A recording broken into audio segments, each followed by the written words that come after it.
Hola a todos. Vamos a partir la sesión. Como dije, íbamos a esperar 10 minutos. Igual se ha conectado algún oyente más.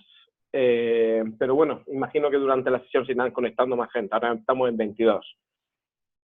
Primero presentarme. Muchos de vosotros ya me conocéis. He visto que hay por ahí algún nombre conocido en la lista de asistentes. Soy Ginés Guerrero y soy el director del proyecto del Laboratorio de Supercomputación de Chile. Primero agradecer la asistencia a todos vosotros.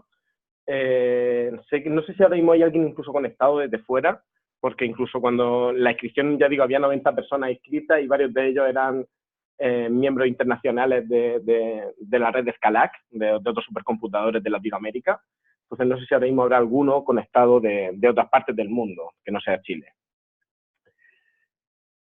Lo primero que quería comentar era hablar un poquito del proyecto, de qué es el Laboratorio de Supercomputación. Cuando nosotros hicimos la encuesta cuando hicimos la inscripción, había varias preguntas en el registro que hacían referencia a si había experiencia previa o no en administración HPC. La mayoría de la gente, y hablo de un porcentaje muy alto, marcaba que tenía experiencia baja, que era el más bajo, la opción más baja posible en administración HPC. Así que vemos que sea lógico hablar primero de qué es HPC para transmitir ese mensaje, hablar un poquito del laboratorio en el HPC y después pasar a hablar de lo que es la administración. Durante todo el periodo, los micrófonos van a estar cerrados, esto es un webinar. Por supuesto, todos los asistentes pueden hacer consultas. Hay un botón que podéis ver en Zoom que es para hacer todas las consultas. La idea es después, cuando terminemos de exponer, ir respondiendo cada una de las preguntas que vayáis poniendo ahí a través de esa sección que permite la aplicación. Dicho esto, igual ya digo, parto hablando del proyecto. Bueno, primero de qué es la supercomputación. O sea, sé que es partir a lo mejor con un nivel que no teníamos previsto en este seminario. Queríamos partir directamente con la administración, pero yo creo que merece la pena dedicar estos 10 minutos a hablar qué es la supercomputación. La supercomputación, una cosa, me estoy dando cuenta que no está mi cámara puesta, quería ponerla también, por lo menos en esta parte, y lo acabo de notar ahora. Si me dais un segundo la pongo, para por lo menos que se me vea que estoy aquí. ¿Dónde se pone? Hay en otro programa. No, este. Iniciar vídeo. Sí, ¿no? Ahí yo creo que me estáis viendo, ¿verdad? Por cierto, veo que la aplicación Zoom tiene una opción de levantar la mano, para ver si me estáis escuchando bien, levantar la mano a aquellos que me estén escuchando, para ver cuántos están marcando. ¿Todos marcaron? Bien, perfecto. Bien, por lo menos de momento tengo vuestra atención. Voy a aprovecharla estos minutos, mi minuto de gloria. Ya, la supercomputación es muy relevante, o sea, de hecho, aquí pongo una transparencia que me gusta ponerla, el texto de Barack Obama. En el 2015 inició una iniciativa para ampliar la capacidad de cómputo de Estados Unidos. Y me gusta ponerlo porque, sobre todo, la cantidad que destinó. Hablamos de 4.000 millones de dólares que destinó para esta iniciativa. Así que la cantidad no es menor. Desde entonces han seguido invirtiendo en capacidades de supercómputo, ya hablamos de computación cuántica, hablamos de inteligencia artificial. No solo Estados Unidos, sino casi cualquier país en el mundo invierte una cantidad ingente de dinero en ampliar sus capacidades de cómputo. Chile no es menos, por supuesto nosotros también tenemos nuestro laboratorio y también se invierte una cantidad de dinero importante para nuestro laboratorio y que pueda al final operar esta capacidad de supercomputación en Chile. Obviamente es una escala de distancia bastante lejana a la de Estados Unidos o a la de otros países, pero igual hacemos lo que podemos. También he visto que habían escrito desde el clúster de Uruguay en el chat, ahí me comentaban. Sé que estáis exactamente en la misma, vosotros también tenéis vuestro supercomputador, pero seguimos estando lejos de estas potencias. Igual debemos de hacer lo que podamos a nuestra escala, porque efectivamente estas capacidades repercuten directamente en el desarrollo del país, es un pilar del desarrollo. Si se invierte en capacidades de cómputo, puede mejorar la ciencia del país, eso sin duda, eso es algo que se sabe a ciencia cierta. Hay muchas áreas científicas que dependen de estas capacidades para poder avanzar, pero también hay un impacto directo en la industria y también en el Estado. O sea, eso también es bastante relevante y hay que tenerlo en cuenta. Partir diciendo qué es el HPC. O sea, ya hemos hablado varias veces de la supercomputación o HPC, por sus siglas en inglés, de computación de alto rendimiento. Pero, ¿qué es la computación de alto rendimiento? yo creo que casi todo el mundo, o sea, sobre todo los que están más lejanos al HPC, visualizan las grandes máquinas, visualizan el supercomputador como que veíamos en el slide antes del SATMIR, el computador más potente del mundo, ven todo este fierro, la parte hardware. Pero no hay que perderse de vista también la parte software, es súper importante. Y tan importante como el hardware, hay que tener en cuenta que en la capa que tenemos encima, los programas que están funcionando sobre esa arquitectura computacional deben de sacar el máximo rendimiento de la misma. Y si no sacan el máximo rendimiento de la misma, hay un problema. Ahí estamos teniendo un problema y habría que ver el por qué. Entonces es súper importante invertir tiempo en optimizar esa capa de software que está funcionando encima del fierro, encima del hardware. La supercomputación, ¿por qué es necesaria? O sea, yo creo que también hace falta hacer hincapié en responder a esta pregunta, sobre todo por el perfil que veíamos en los asistentes del día de hoy. Si no tenemos un supercomputador, hay problemas que directamente no vamos a poder solventar. ¿Por qué? Porque en un computador normal no tiene las capacidades técnicas para resolverlo o porque no se puede resolver en una escala humana. ¿Qué ocurre si nosotros queremos resolver un problema típico de HPC, que es el cambio climático? Queremos ver el cambio climático que va a haber en Chile de aquí a 30 años y lo ponemos a correr en el computador donde yo estoy ahora mismo proyectando y tarda 30 años en obtenerse la solución. Si tardamos 30 años en obtener la solución y estamos haciendo una proyección a 30 años, obviamente no nos sirve, no es válido.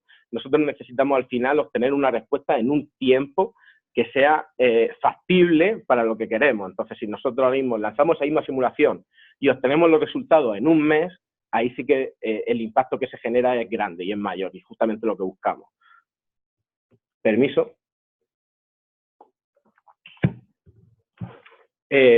También hay un concepto que está muy ligado a la supercomputación que me gustaría mencionarlo, y es el paralelismo. Cuando nosotros estamos hablando de un supercomputador, normalmente no hablamos de ejecutar programas secuenciales, sino hablamos de ejecutar programas paralelos. Cuando queremos ejecutar un programa paralelo, vamos a necesitar muchos núcleos de cómputo y vamos a necesitar que el programa interactúen entre sí, esos distintos núcleos de cómputo, para al final llegar a una solución de manera conjunta. Eso es como el concepto clave del paralelismo. Y hoy en día cualquier supercomputador, cuando alguien va... De hecho, hay muchos supercomputadores en el mundo que directamente, si quieren lanzar un programa que no sea paralelo, lo primero que te van a decir es que no te dan opción de ni siquiera ejecutar. O sea, no... Quiero ejecutar R o quiero ejecutar MATLAB. Vale, R tiene un plugin para MPI, quizás es un mal ejemplo, pero quiero ejecutar MATLAB. En la mayoría de supercomputadores te van a decir, no, esto no es un programa de HPC, no puedes ejecutarlo. O quiero ejecutar un programa Java. Java está muy lejano del HPC por el rendimiento que ofrece, por lo tanto tampoco un programa de HPC, y en algunos clusters del mundo te van a decir, no, eso no puedes ejecutarlo directamente. ¿Qué ocurre en nuestro caso? Nos gustaría decir, como pone ahí, que las aplicaciones HPC son casi todas paralelas en nuestro clúster, pero no es así. O sea, nosotros a día de hoy permitimos igual ejecutar muchas aplicaciones secuenciales, porque entendemos que no tienen otra infraestructura donde lanzar los usuarios, y si nosotros les negamos el acceso a nuestra infraestructura, no van a tener opción de al final producir. Puede ocurrir que llegue un usuario que quiera lanzar MATLAB, pero tiene que hacer 10 millones de simulaciones. Sí, ojalá que esas 10 millones de simulaciones, y cada una de ellas tarde una hora, consiga, ojalá, reprogramarlo en C y en vez de tardar una hora, tarde un segundo en ejecutarse. Sería lo ideal, pero eso muchas veces no es factible, y lo que hacemos al final es decirle al usuario, bueno, lanza las 10 millones de simulaciones en nuestro clúster, te damos esa opción y avanza con tu experimento. Aunque ya digo, no sería lo deseable.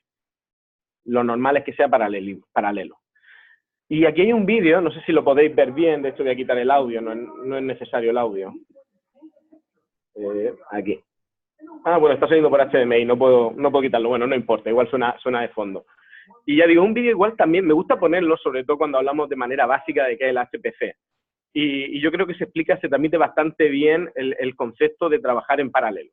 Ahora mismo directamente tenemos un tubo de pintura, va pintando bola a bola, de manera secuencial, una cara.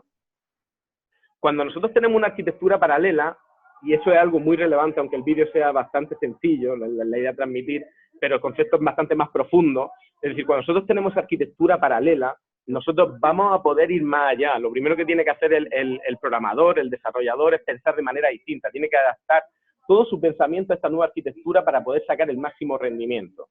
Es decir, en este caso lo que estamos viendo, tenemos una nueva arquitectura, ya no tenemos un tubo de pintura, lo que sería una CPU, una unidad de cómputo.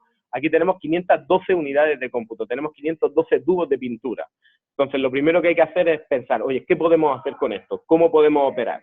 Y al final, si se hace de manera inteligente, se puede llegar a obtener algo en un tiempo muy inferior y además con una resolución muy superior a la que teníamos antes. Y ya digo, ese es un concepto básico para mí de lo que es el paralelismo, que en este vídeo se ve perfectamente. O sea, con estos 512 tubitos, cada uno una ola de pintura mucho más pequeña de la que veíamos antes, llegan a hacer algo con mucho más definición de lo que se había logrado con el primer experimento.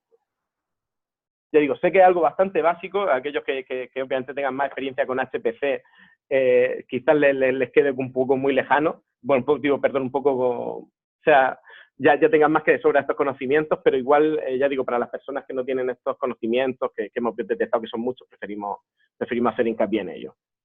Y en la parte hardware, igual yo creo que también es importante transmitir una idea y un concepto de un clúster HPC. De hecho, aquí sí que es algo más relativo al curso. Es decir, si nosotros vamos a armar una infraestructura de HPC, nosotros vamos a tener nuestro clúster de alto rendimiento, tenemos que saber cómo armarlo. Y algo parecido podemos ver si queremos armar, tenemos un despiece de este Ferrari, ¿vale? Un Ferrari súper bonito, y queremos armar este Ferrari.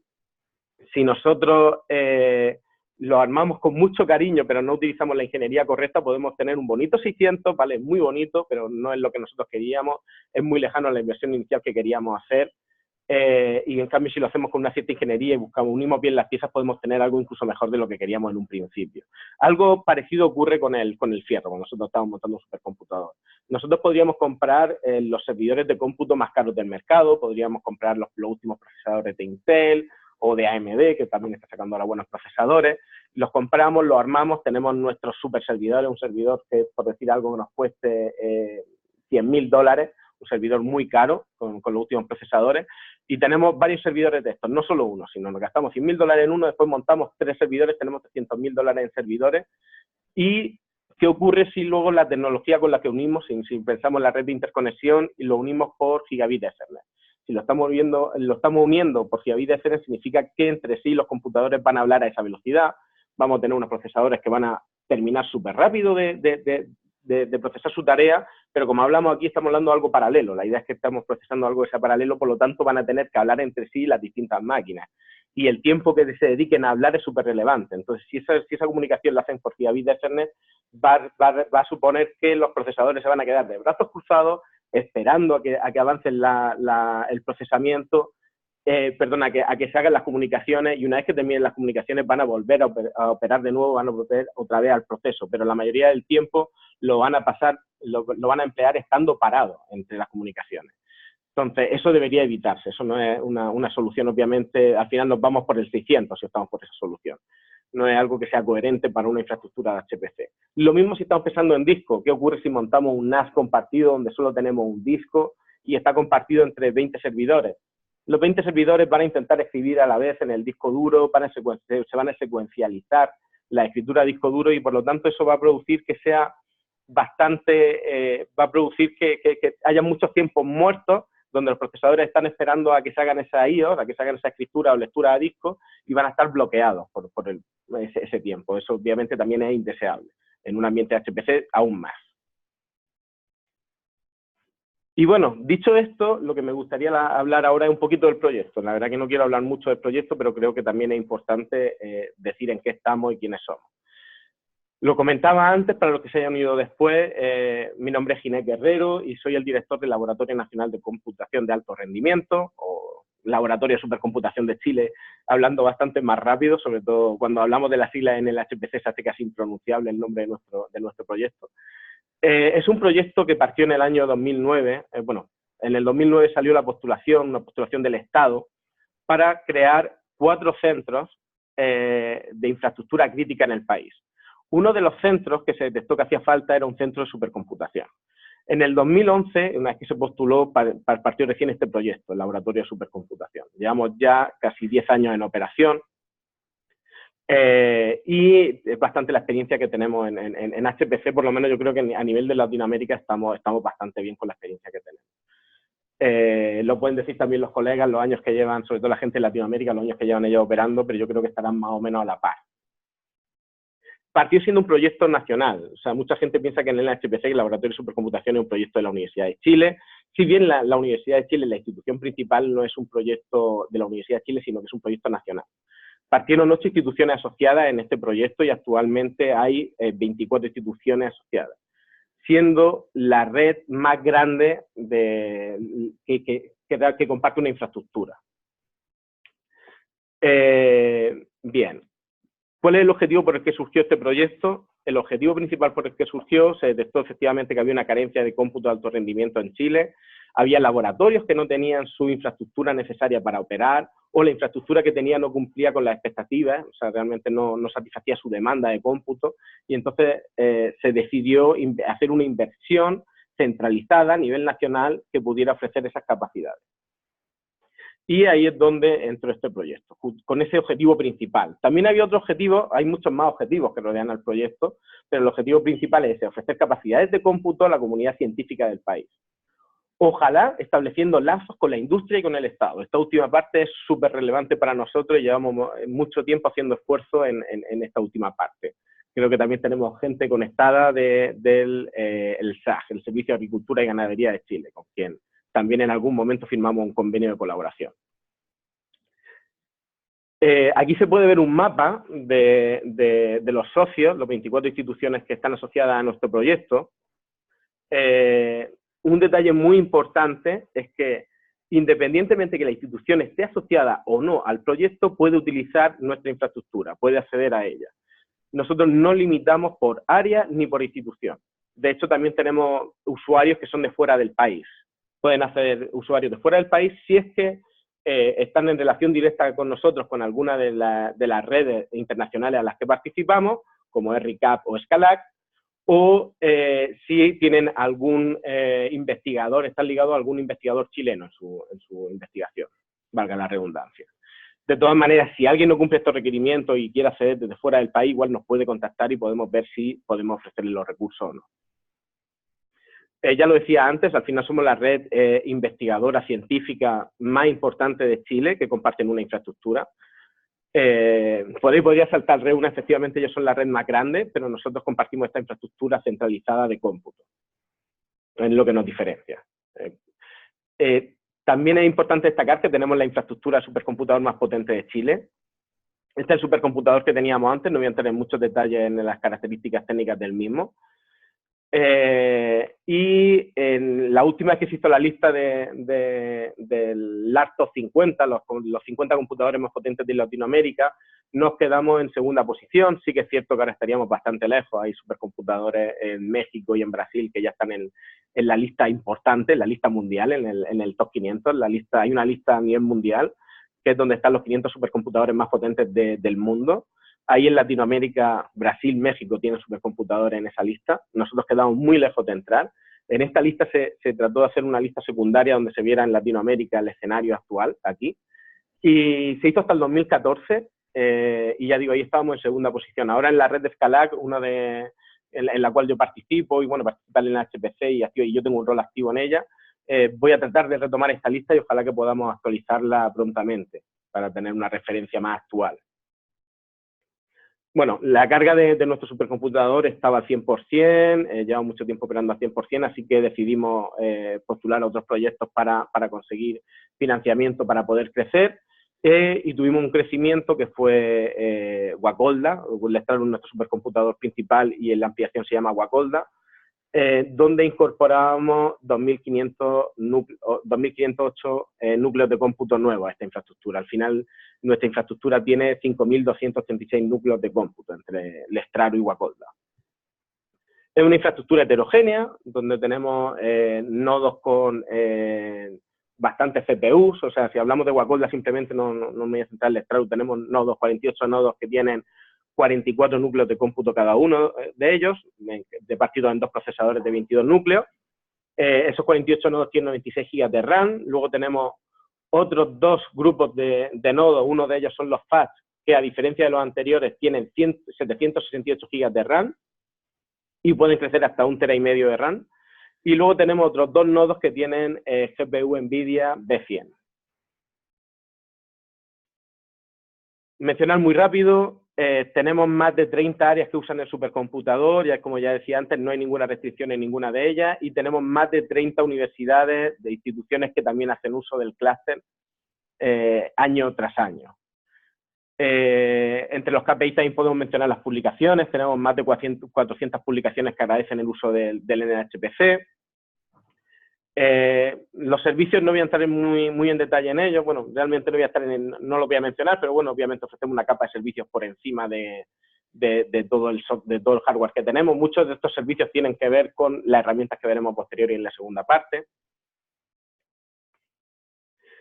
Esto yo creo que sí que voy a perder un minuto en comentarlo, para aquellos quien quieran acceder a nuestras capacidades, pueden hacer una solicitud online, donde se piden una serie de documentos, bueno, realmente una serie de información, mejor dicho, y también hay que anexar algún documento, y con eso nosotros evaluamos si procede o no crear la cuenta. Todas las cuentas se evalúan basadas en mérito.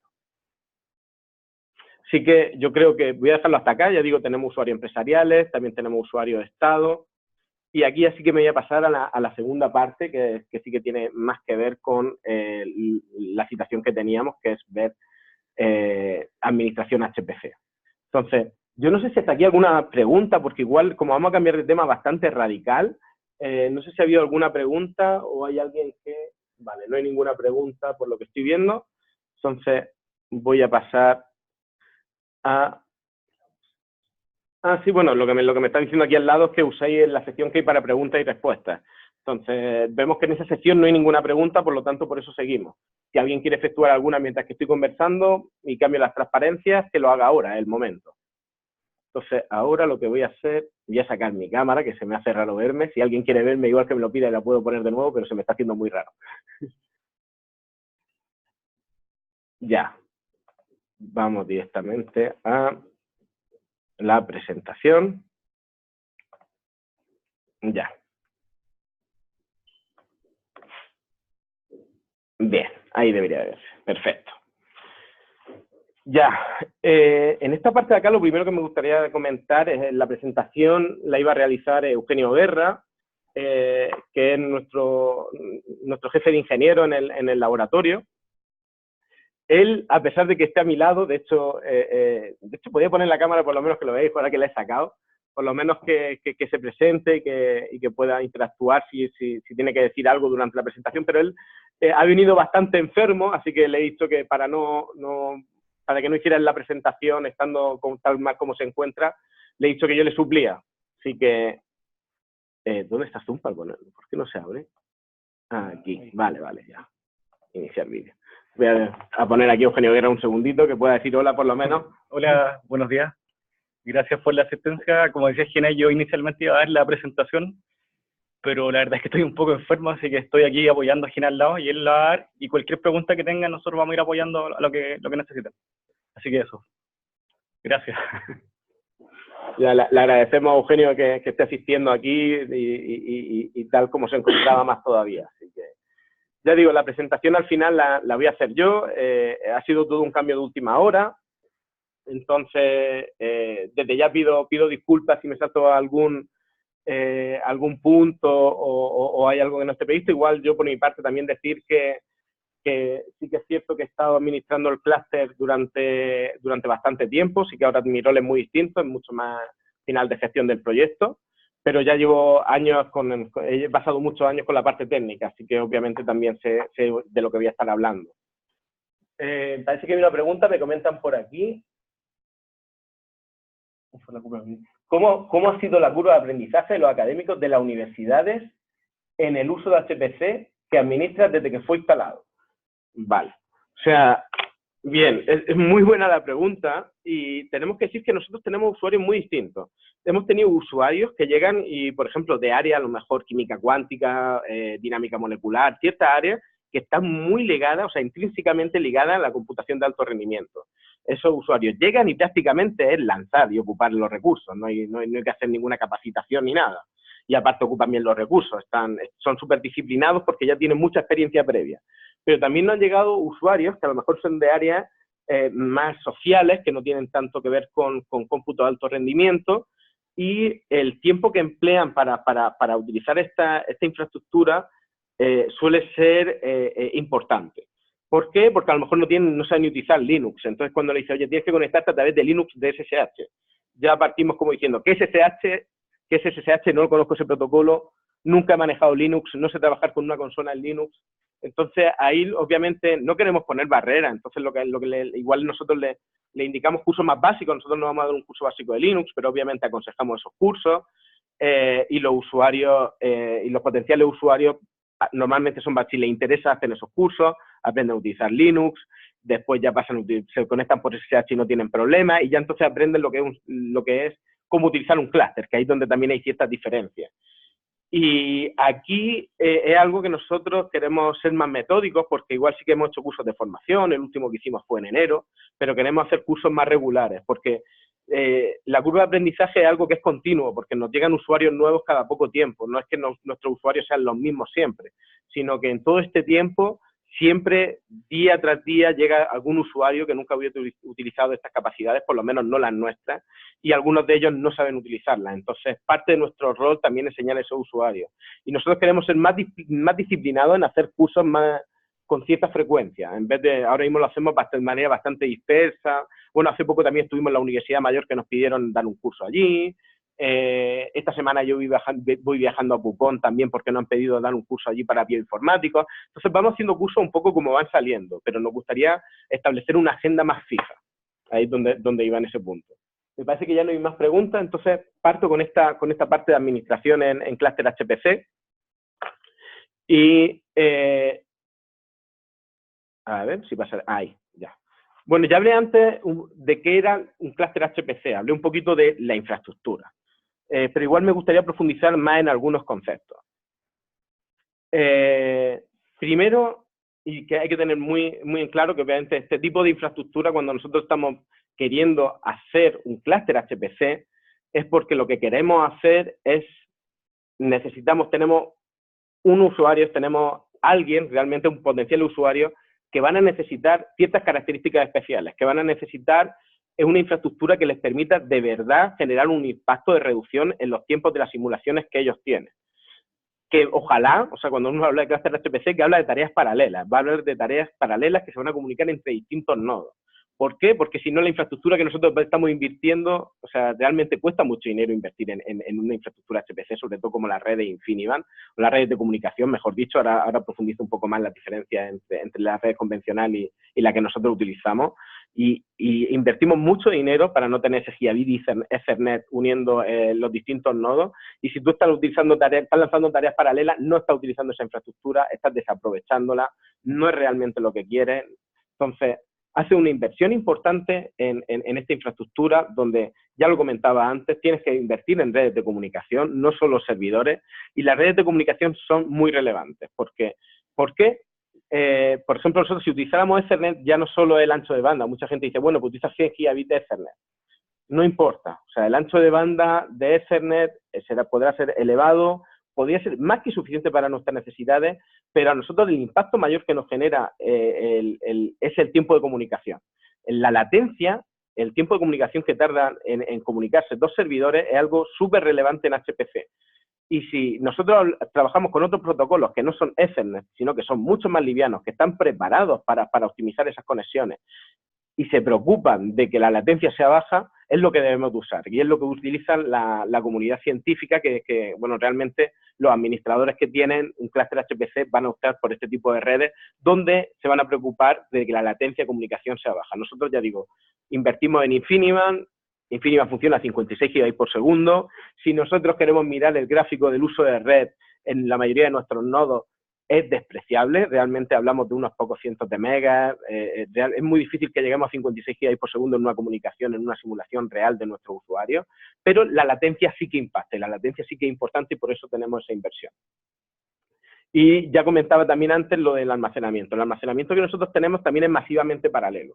Es decir, queremos que la escritura a disco sea rápida. Nosotros nos basamos en un sistema que es paralelo, que es Lustre. Concretamente nosotros compramos una solución que vende DDN. DDN es uno de los principales vendedor en el mercado internacional de soluciones de almacenamiento de alto rendimiento. Ha ganado varios premios a nivel internacional, incluido con la solución que nosotros tenemos actualmente. Ya hay soluciones posteriores, por supuesto, mejores, pero nuestra solución que tenemos actualmente ganó un premio también internacional a una de las mejores soluciones de almacenamiento para cómputo de alto rendimiento. Entonces lo tenemos bastante optimizado para que la escritura y lectura de discos se hagan muy rápido. Y eso por la parte hardware. Por la parte software, ya lo decía, es súper importante y ahí prefiero recalcarlo y lo recalcaré también un slide más adelante, pero la parte software también es muy relevante. Todo lo que haya por encima de ese hardware, de ese cierre, tiene que estar optimizado para sacar el máximo rendimiento de la arquitectura computacional subyacente. Y aquí, ya digo, va súper ligado el concepto del paralelismo. O sea, normalmente nosotros vamos a lanzar en un clúster, lo ideal es que se lancen tareas paralelas, solo tareas paralelas. En cuanto a la hardware, hay otra parte también que también es importante mencionarla, y es las capacidades de enfriamiento. Nosotros cuando estamos construyendo un clúster HPC, las soluciones que compramos suelen ser soluciones densas, es lo más normal. No vamos a ir al mercado a cotizar un nodo de una U o 2 U's. Vamos a ver, ojalá que en una U podamos meter 4 nodos, 8 nodos, cuantos más mejor, necesitamos una solución densa. Si estamos metiendo 4 nodos en una U de cómputo, en un espacio bastante reducido, y cada uno de esos servidores tiene 2 sockets, que es lo normal, 2 procesadores, cada uno de ellos con 30 núcleos de cómputo, estamos metiendo una cantidad de núcleos tremenda en muy poco espacio. Entonces, si tenemos en cuenta que cada uno de esos procesadores tiene un consumo bastante alto, tenemos que tener también una solución específica, tenemos que tener todo asegurado para que el consumo podamos tener un consumo en un rack de 20, 30 kilovatios y que estemos preparados para ello. Por supuesto, todo eso con su respaldo eléctrico, así que tenemos que tener también un respaldo eléctrico bastante importante. Nosotros tenemos un banco de UPS, tenemos un generador eléctrico, todo para asegurar la continuidad operacional, que históricamente estamos en el 99,9% de uptime, o sea, estamos bastante bien. Y lo que decía antes, si generamos mucho calor, vamos a tener también que invertir mucho en el enfriamiento. Las soluciones de enfriamiento de este tipo de infraestructuras también son bastante específicas, también bastante caras, y tienes que asegurar poder enfriar todo el calor que genera en esa masa tan densa. Al final, hay que tener en cuenta que tienes miles de núcleos en un único rack y que tienes que conseguir enfriarlos. Cada uno de ellos puede alcanzar temperaturas de 90 grados, entonces realmente es un horno. Así que la refrigeración es importante. Nosotros también invertimos mucho dinero en refrigeración para asegurar que nuestros equipos puedan funcionar al 100% sin que haya ninguna reducción de frecuencia en el procesador. Nuestros procesadores, por supuesto, cuando uno configura un equipo de HPC, los configura para que funcionen al máximo rendimiento todo el tiempo. Aquí no hay nada de cambios de voltaje dinámicos para bajar, que puedan afectar al rendimiento. Nosotros operamos al 100% siempre. De hecho, si podemos subir la frecuencia, se la subimos. Eso hicimos, de hecho, con nuestros procesadores más antiguos del Stratus, le subimos la frecuencia en algún momento también. Ya. Otro detalle bastante importante, y tiene que ver con esta presentación muchísimo, es la curva de aprendizaje, ya no de los usuarios, sino de los administradores. La curva de aprendizaje de los administradores es bastante lenta. O sea, realmente formar a un administrador en estos tipos de tecnologías se pueden llegar a tardar varios meses. Fácilmente, yo que estimo unos 6 meses para formar a un administrador de manera correcta y que conozca bien todo el software, toda la infraestructura que hay en el proyecto. Porque de verdad, si nos ponemos a mirar la cantidad de servicios que tenemos instalados, todos distintos, todo lo que tenemos construido en todos estos años, simplemente para hacer un tick y ver todo, se tarda muchísimo tiempo para entenderlo, ver los archivos de configuración, saber cómo opera, aún muchísimo más. Entonces, la curva de aprendizaje del personal es muy lenta. Y algo que yo también digo en cuenta, o sea, que si vosotros estáis pensando, no sé, bueno, algunos de vosotros obviamente ya tenéis el clúster HPC, pero algunos de vosotros a lo mejor estáis pensando en invertir en este tipo de infraestructuras. Ya digo, tenéis que tener en cuenta el hardware, tenéis que tener en cuenta el software, tenéis que tener en cuenta que tenéis que tener el espacio, el enfriamiento, ojalá las condiciones eléctricas para tener un respaldo, pero el personal es lo más complejo de este tipo de proyectos. ¿Por qué? Porque, por ejemplo, yo he conocido proyectos de HPC donde tenían un único administrador, lo forman, si el administrador se va, parten de cero, no tienen absolutamente ningún backup, pierden todo y tienen que formar a alguien de nuevo. Si no hay administrador, no se ofrecen servicios por encima de la infraestructura, estamos mal, estamos muy, muy mal, realmente no se puede operar de ninguna manera. Entonces, la inversión en el equipo, asegurar que haya una continuidad en el personal técnico es súper relevante. Bien, dicho eso, pasamos a uno de los primeros puntos que teníamos para ver, que es el sistema gestor de recursos. Cuando nosotros partimos con nuestro proyecto, prácticamente una de las primeras preguntas que nos hicimos, cuando estábamos montando el Straru, el primer clúster que operamos dentro del proyecto, partimos con la pregunta de qué sistema gestor de recursos necesitamos. Primero, para los que no sepan, sean un poco más lejanos del HPC, cuando nosotros hablamos de un clúster HPC, vamos a necesitar un sistema gestor de recursos. ¿Por qué? Porque vamos a tener cientos de usuarios o decenas de usuarios, al final un número que no es manejable de usuarios, que no es tan fácil como dos personas que tengan que colaborar entre sí estando en un escritorio uno al lado de otro, sino son decenas de usuarios que van a compartir recursos. Entonces, si tú tienes esa cantidad de usuarios que quieren acceder a esa infraestructura, tú tienes que organizar de alguna manera los recursos que vas a compartir. Es decir, no sirve de nada que nosotros tengamos, por decir algo, 200 nodos de cómputo y un usuario se entre en 100 usuarios y los 100 usuarios se conecten al nodo 1. ¿Por qué? Porque era el primero que estaba ahí disponible y entraron todos al 1 y todos están ejecutando en el 1. Sobrecargan el 1 y tenemos 199 nodos de cómputo vacíos, sin carga alguna. Entonces, eso es algo que no debería pasar bajo ningún concepto. La idea es que la infraestructura se utilice de la mejor manera. Entonces, hay estos sistemas gestores de recursos que se encargan de repartir el uso de manera equitativa, en base a unas reglas que obviamente los administradores deben de definir, entre los distintos usuarios que hay. Esta gestión, ya digo, es vital en cualquier centro de supercomputación. Nosotros cuando hablamos de recursos, principalmente para nosotros, los más importantes son los núcleos de cómputo y la memoria RAM. Eso es como lo más importante. Si tenemos 5.236 núcleos de cómputo, queremos que esos 5.236 núcleos de cómputo se utilicen de manera eficiente. Es decir, si hay 5.236 tareas ahora mismo en ejecución, que sean cada una en un núcleo distinto y todos se estén usando bien. Y que eso para los usuarios sea en cierta manera transparente, que ellos no tengan que saber qué recursos están siendo usados en cada momento, sino el usuario se preocupa de decir, yo voy a lanzar una tarea al clúster y esta tarea ocupa un núcleo de cómputo o ocupa 3 núcleos de cómputo, y el sistema gestor de recursos va a ver dónde están esos núcleos libres, los va a asignar, los va a marcar como ocupados y ya el resto de usuarios no los van a poder usar. Y eso va a ser transparente para el usuario. Lo mismo con la memoria RAM. Es decir, ¿qué ocurre si nosotros en un nodo tenemos 40 gigas de memoria RAM y hay realmente 3 usuarios que quieren utilizarlo? Los 2 primeros reservan cada uno de ellos 20 gigas de memoria RAM. Ya tienen toda la memoria RAM ocupada. Entre los dos suman los 40 gigas de memoria RAM que está disponible en el nodo. Y llega un tercer usuario que también quiere utilizarlo, pero solo requiere 1 giga de memoria RAM o 1 mega. No importa lo que requiera, ya está ocupado el nodo, la memoria RAM. No podría ocuparlo. Entonces, este sistema gestor de recursos se encarga de hacer esta repartición de manera lógica y nosotros, como administradores, y hablo de nosotros porque esto es un curso de administración, entiendo que todos estéis interesados en administrar, somos los que debemos de poner las reglas. Nosotros vamos a poner las reglas de cómo se reparten estos recursos y vamos a poner en las condiciones. Vamos a escribir en nuestro tablero las reglas de juego. Un detalle importante aquí también es, me gusta poner ejemplo, las licencias. Las licencias también las podemos gestionar, sí. Nosotros las gestionamos, sí. ¿Es necesario hacerlo? Podríamos optar por no meter las licencias dentro de un sistema gestor de recursos, pero al final cualquier recurso que sea consumible puede ser manejado con un sistema gestor de recursos de este tipo. Y, por ejemplo, el ejemplo de las licencias, ¿qué pasaría? Y hablemos de MATLAB, aunque no es un ejemplo que me gusta poner, pero es un ejemplo real de nuestro clúster, que es algo que es una licencia ajena a nosotros que alguien compró y que por lo tanto damos ese servicio.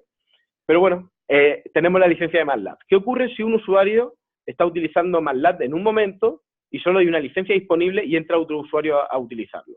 Si no lo tenemos hecho con un sistema gestor de recursos, el segundo usuario que entre va a entrar su tarea de ejecución, le va a dar un error y va a decir que no hay licencias disponibles y su tarea va a terminar. Y se acabó. Ese fue todo el ciclo de ejecución. Ahora, si eso nosotros lo controlamos desde el sistema gestor de recursos, nosotros le vamos a decir al sistema gestor de recursos, solo hay una licencia de MATLAB. Este es un recurso consumible y solo hay una licencia de MATLAB. Entonces, el primer usuario que lance va a ocupar la licencia y el segundo, cuando entre a ocuparse esa licencia, le va a decir el sistema gestor de recursos, oye, está ocupada la licencia, vamos a esperar a que se desocupe y cuando se desocupe su tarea va a entrar a ejecutarse. Pero es muy distinto al escenario inicial donde la tarea era cancelada. Aquí la tarea no se cancela. El sistema gestor de recursos ya tiene los conocimientos y la inteligencia, se ha configurado para que sepa que hay una única licencia y lo va a manejar él sin que al usuario le falle la tarea porque no está el recurso disponible. Entonces, para el usuario es transparente y funciona de manera automática. Todo porque el administrador obviamente tiene que configurarlo. Lo mismo si tenemos ciertos coprocesadores, como pueden ser GPUs, que es nuestro caso. También se pueden configurar con el sistema gestor de recursos. No es que se puedan, se deben configurar.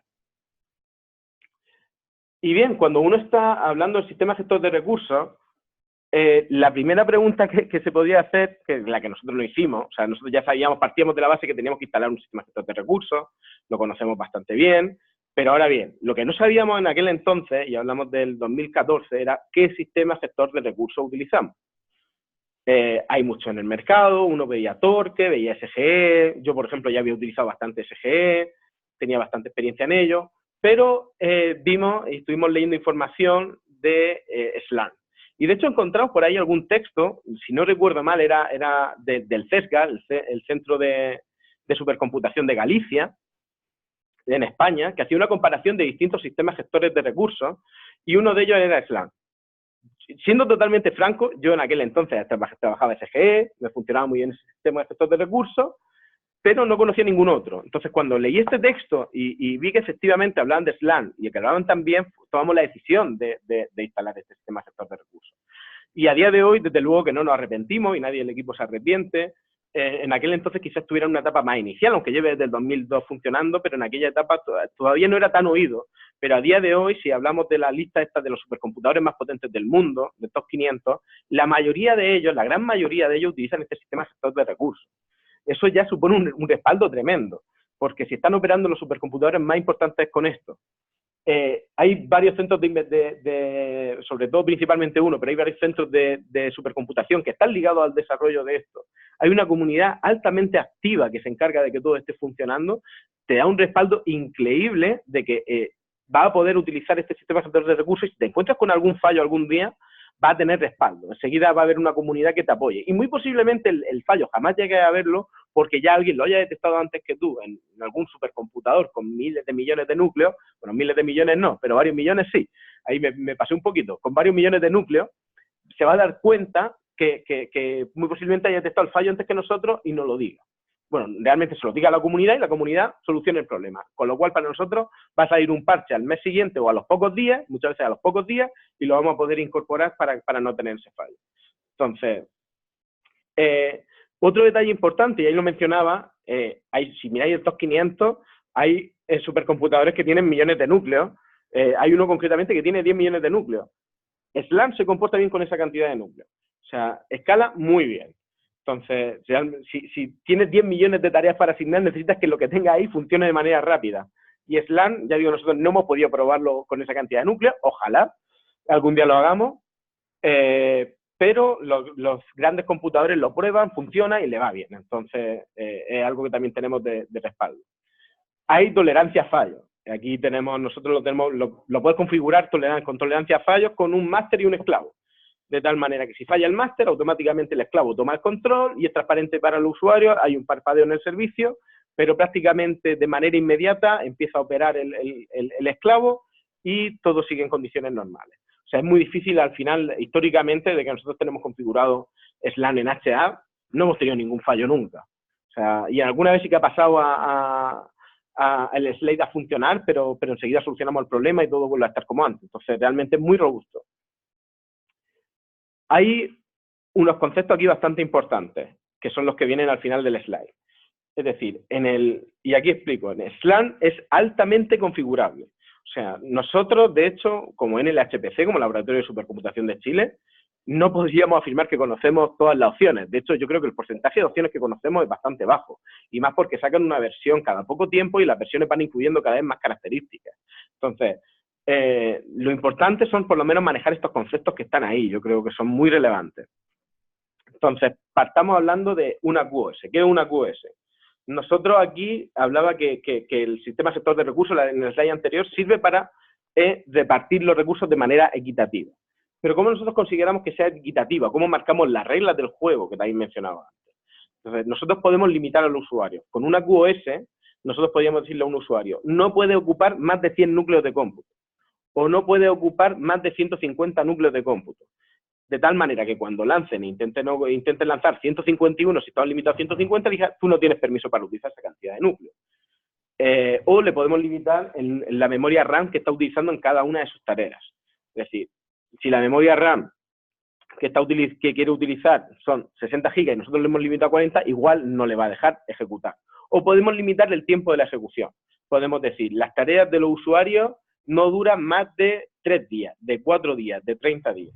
De tal manera que aseguremos una rotación. Y eso igual es importante, porque eso fue una discusión que nosotros tuvimos también en algún tiempo. Es decir, ¿cómo definimos el tiempo que pueden utilizar los recursos los usuarios? Ahí podríamos determinar que es infinito, que si un usuario lanza un recurso y lo ocupa y se queda ahí durante 3 años, no pasa nada, se queda ahí la tarea y está en ejecución y no la cancelamos, podríamos definir que es así, o podríamos definir, no, vamos a asegurar una rotación de tareas. Vamos a definir, en un principio, lo que nosotros definimos eran 3 días. Cada 3 días, todos los trabajos, cuando tú lanzabas una tarea, duraba 3 días como mucho. Al llegar a las 72 horas, la tarea se cancelaba, te mandaba un correo, te decía que se había cancelado por tiempo y entraba otra tarea. ¿Por qué? Para asegurar rotación de tareas. Lo que puede ocurrir muchas veces es que, aquí ya digo, estamos repartiendo recursos, pero los recursos son limitados. ¿Qué ocurre si los 5.236 núcleos que comentaba antes que tenemos están todos ocupados? Si todos están ocupados, lo que se va a generar al final es una lista de espera de tareas. En esa lista de espera de tareas se van a ordenar en base a una prioridad, que después lo veremos, lo mencionaremos, y ahí van a empezar recién a ir asignándose los recursos. Pues cuando se van liberando, se van asignando y todo eso hay una cola para al final ordenar ahí las tareas en base a una prioridad que nosotros definimos y, como digo, lo veremos un poquito más adelante. Pero nosotros necesitamos limitar los recursos a usar y necesitamos que haya una rotación de tareas. Si nosotros las tareas las ponemos que duren de manera infinita, podría ser que el tiempo de espera en esa cola sea también infinita. Entonces los usuarios se van a quejar y van a decir, oye, que eso nos ha pasado a nosotros, llevo una semana esperando a que mis tareas entren en la ejecución. Y no entran porque los recursos están colapsados. Entonces nosotros necesitamos asegurar que haya esa rotación. Y para eso poníamos un tiempo de límite en las colas para asegurar eso. En las QoS. Y ahora hablemos de los siguientes puntos, las particiones, que ya me he adelantado un poquito. En las particiones igual también se puede poner este límite. Las particiones es la manera lógica de agrupar los nodos. Podría ser que nosotros queramos hacer particiones por distintos motivos. Un motivo podría ser, que también es algo que nosotros nos planteamos cuando hicimos la primera configuración de SLAM, es qué particiones generamos. Tenemos una única, pongamos que incluso todos los nodos son heterogéneos. Todos nuestros nodos, tenemos 132 nodos con 48 GB de RAM y 20 núcleos cada uno de ellos. Pero nosotros podemos decidir, vamos a hacer 2 particiones, por decir algo. Una partición que tenga un límite infinito de tiempo y otra partición que tenga un límite de 7 días, pero la prioridad sea muy superior a la de la otra partición, para que los usuarios intenten ocupar esa para que sus trabajos entren más rápido. Entonces, podríamos definirlo de esa manera. Otra opción, que es lo más normal, al final normalmente tenemos arquitecturas que son heterogéneas. Entonces, las agrupaciones lógicas pueden ir en el sentido de tengo 132 nodos con 48 GB de RAM y 20 núcleos. Ya, ahí tengo una partición, que es nuestro caso, la partición SLIMS. Tengo otra partición que tiene, tengo otros servidores que tienen 44 núcleos de cómputo y 92 GB de RAM. Ya, vamos a crear otra partición, los vamos a agrupar lógicamente y vamos a crear otra partición que es la partición general. Tenemos otros nodos que tienen 768 GB de RAM. Ya, vamos a hacer otra partición que es la Large Y tenemos otros nodos con GPU. Ya, otra partición con la GPU. Ya, ahí vamos definiendo las particiones en base a nuestra infraestructura. Otro tema, ya digo, importante es la prioridad, que ya lo he mencionado antes. ¿Cómo ordenamos las tareas que están en espera? Cuando un usuario lanza y su tarea está ahí y se queda en espera, ¿cómo va ganando un lugar en la lista de espera? ¿Cómo va avanzando? Conforme se van liberando recursos, van avanzando, pero ¿cuál es el que está arriba en la lista de espera? El que está arriba en la lista de espera se define en base a unos parámetros que define el administrador. Entonces, vosotros como administradores podéis decir, en nuestro caso, lo más importante es el tiempo de espera. Queremos que esto sea democrático, que todos los usuarios conforme lanzan en el clúster, quien lleve más tiempo esperando es el que tiene más derecho a ejecutar. ¿Ya? Implementamos una cola FIFO y conforme van ejecutando, conforme más tiempo lleven espera, antes pasan a ejecución. nosotros en nuestro caso la espera es uno de los factores más importantes, pero también tenemos otros factores. Por ejemplo, otro factor que se puede definir dentro de las prioridades es el fair use, el uso justo. ¿Qué ocurre, por ejemplo, si tenemos dos proyectos, dos usuarios? Pongamos el caso, ya que conocéis a dos personas del equipo, Eugenio quiere ejecutar en el clúster y yo también quiero ejecutar en el clúster. Los dos tenemos dos proyectos igual de relevantes, súper importantes, y van a ejecutar los que queremos, que tenemos que competir por los recursos. Resulta que Eugenio va mucho más rápido que yo, tiene su proyecto listo, empieza a ejecutarlo. Yo todavía no lo tengo listo para ejecutar. Y él avanza un mes ejecutando él solo en el clúster. Ahora, llega el segundo mes, yo ya tengo mi código listo, voy a ejecutarlo y voy a competir con él. Como él estuvo, y él todavía tiene sus necesidades de cómputo, él todavía quiere ocupar la máquina al 100%. Pero yo también voy a querer ocupar la máquina al 100% en el segundo mes. Ahora bien, como él el primer mes estuvo ocupando mucho más la máquina que yo, le va a penalizar el sistema gestor de recursos si lo configuramos así, lo podemos configurar para que le penalice, y yo que no ocupe nada, ahora que estoy lanzando recién, voy a tener mucha más prioridad que él y voy a ocupar más recursos que él para, digamos, repartir los recursos de manera justa. Es otra cosa que se puede hacer. Otra cosa que te permite hacer en Slack, por ejemplo, el sistema gestor de reserva. Es decir, tú puedes crear una reserva. Y aquí me paro 2 segundos porque hay un tema que no dice que es súper relevante y es en relación al curso. Todo este curso, como podéis ver, es muy introductorio. Siempre en los correos lo pusimos. El curso va a ser muy, muy introductorio y no va a tener parte práctica. La idea de aquí es generar interés para después profundizar en alguno de los temas. Si alguien quiere decir, oye, yo quiero profundizar en Slam, va a ver la encuesta va a rellenar una encuesta de satisfacción al final, y en esa encuesta ahí es donde va a decir los temas que le interesan para profundizar. Y ahí sí que vamos a ir a la parte práctica. Y ahí sí que tendremos parte práctica. Si, por ejemplo, hay una parte de Slam, ahí es donde nosotros para ese curso podremos definir una reserva. Iremos ya. Mañana tenemos una parte práctica de Slam, hacemos una reserva y los recursos van a estar disponibles para los usuarios del curso que van a pertenecer a esa reserva. Y nosotros definimos quién puede utilizar esa reserva. De tal manera que sería exclusiva para un curso. Entonces nosotros ahí podemos definirlo. O resulta que tenemos un investigador que está publicando en Nature, le piden que tiene que hacer unos cambios de última hora y necesita hacer una simulación y tiene que entregarla en un día y nos dice, mira, por favor, dame recursos rápido.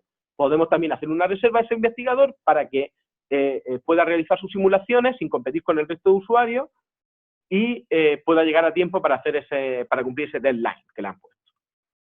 Entonces son herramientas que nos permite Slam. No sé cómo voy de tiempo todo esto, me va encontrando el tiempo por aquí al lado, creo yo. Ya, o sea, más que nada yo igual sigo avanzando, pero igual me voy enrollando mucho y no sé si me estoy pasando de tiempo. ¿Llevo 50 minutos ya hablando? Ya, o sea, era 1 hora y media, igual vamos bien todavía. ¿Podéis levantar las manos todavía si estáis vivos y todavía seguís escuchándome? Ah, creo que hay 2 preguntas acá.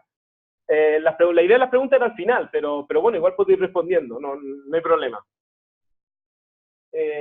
Carlos dice, ¿a qué te refieres con latencia baja? ¿Entre qué rango?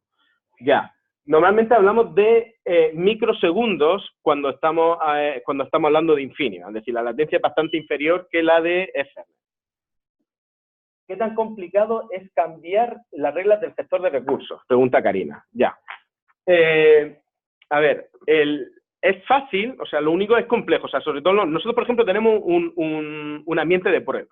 Entonces, en este ambiente de desarrollo, nosotros tenemos un Slam configurado con el mismo archivo de configuración que tenemos en el clúster, de tal manera que si nosotros queremos hacer algún cambio en el sistema gestor de recursos, primero lo probamos en este ambiente de desarrollo, vemos que funciona bien, nos aseguramos 5 veces, nos aseguramos 10 veces, y una vez que estamos completamente seguros de que el cambio no impacta y no va a producir no va a alterar las tareas que están en producción, lo pasamos a producción. Entonces, el cambio muchas veces, cuando se pasa a producción, la mayoría de los cambios requieren un reinicio del servicio. El reinicio del servicio es súper rápido, es un pestañeo, no suele haber problemas. Entonces, se reinicia el servicio y ya pilla estos cambios, que por supuesto, ya digo, si están probados antes, es casi inmediato. Nosotros, por ejemplo, ahora mismo estamos evaluando hacer un cambio. Nosotros estamos, no sé si meterme en ello, igual todavía creo que queda tiempo. Por ejemplo, lo que queremos hacer, tenemos la partición, los nodos, el general y Largeman, los que decía antes, las 2 particiones. Ya digo, esto es un caso totalmente real que estamos haciendo ahora. ¿Qué ocurre si los 48 nodos que tenemos nosotros lo tenemos definido como 2 particiones? Entonces puede ocurrir que los usuarios, que es lo que suele pasar históricamente, tienen todos sus scripts listos para lanzar la partición general y a lo mejor la partición general colapsa, están los 48 nodos ocupados. Y tenemos la partición Largeman, que son nodos exactamente iguales en cuanto a CPU, pero con más memoria RAM, totalmente desocupados.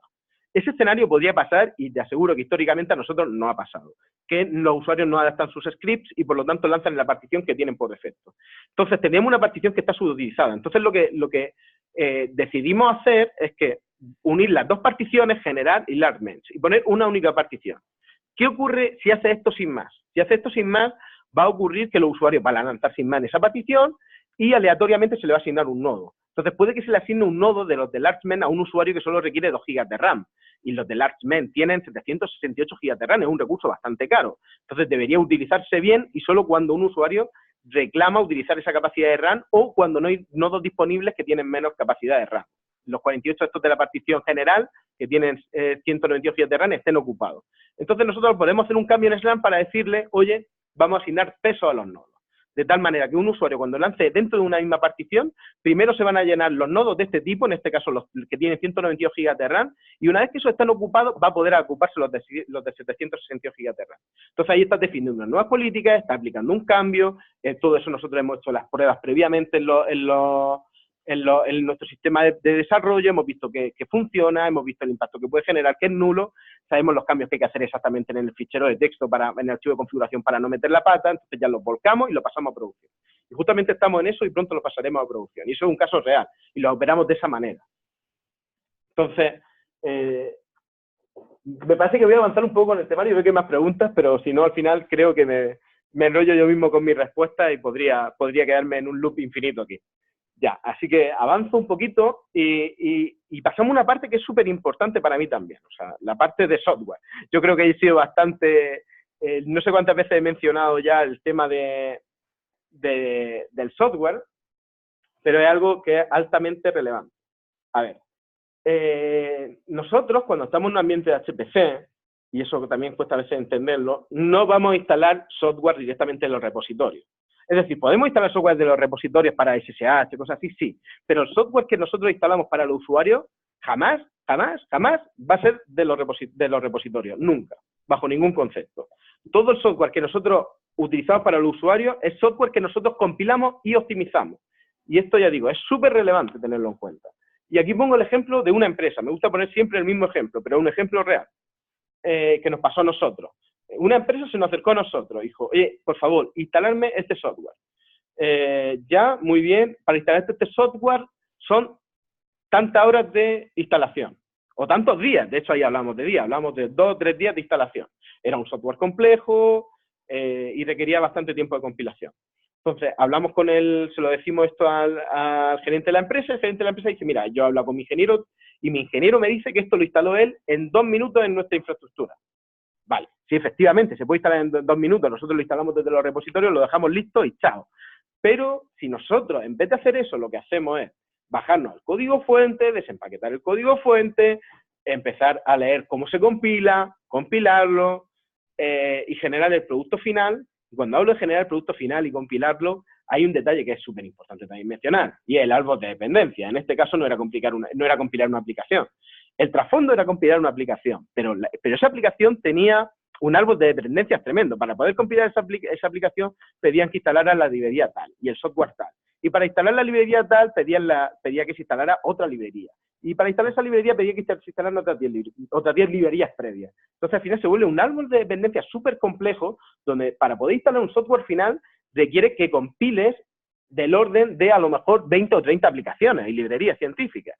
Entonces se vuelve altamente complejo. Entonces, pero si tú haces todo esto en orden y todas las librerías las optimizas para que saquen el máximo rendimiento de la infraestructura, al final puede llegar a pasar algo como nos pasó a nosotros, que cuando íbamos a utilizar este software, simplemente lanzándolo de manera secuencial, comparándolo con lo que está instalado en los repositorios, frente a la aplicación compilada con nosotros y los dos utilizando un núcleo de las mismas características, te das cuenta que va 100 veces más rápido. O sea, y solo por la compilación, no estamos hablando de que hay nada de arquitectura por en medio. O sea, pasa que tú cuando compilas puedes meter flags de optimización, esos flags de optimización pueden hacer muchas cosas que para ti, para el programador para el administrador son transparentes, es decir, no tiene por qué saber lo que hace, pero hacen cosas que son muy relevantes. Es decir, si por ejemplo hace un desarrollado del bucle, eso tiene un impacto general en el código.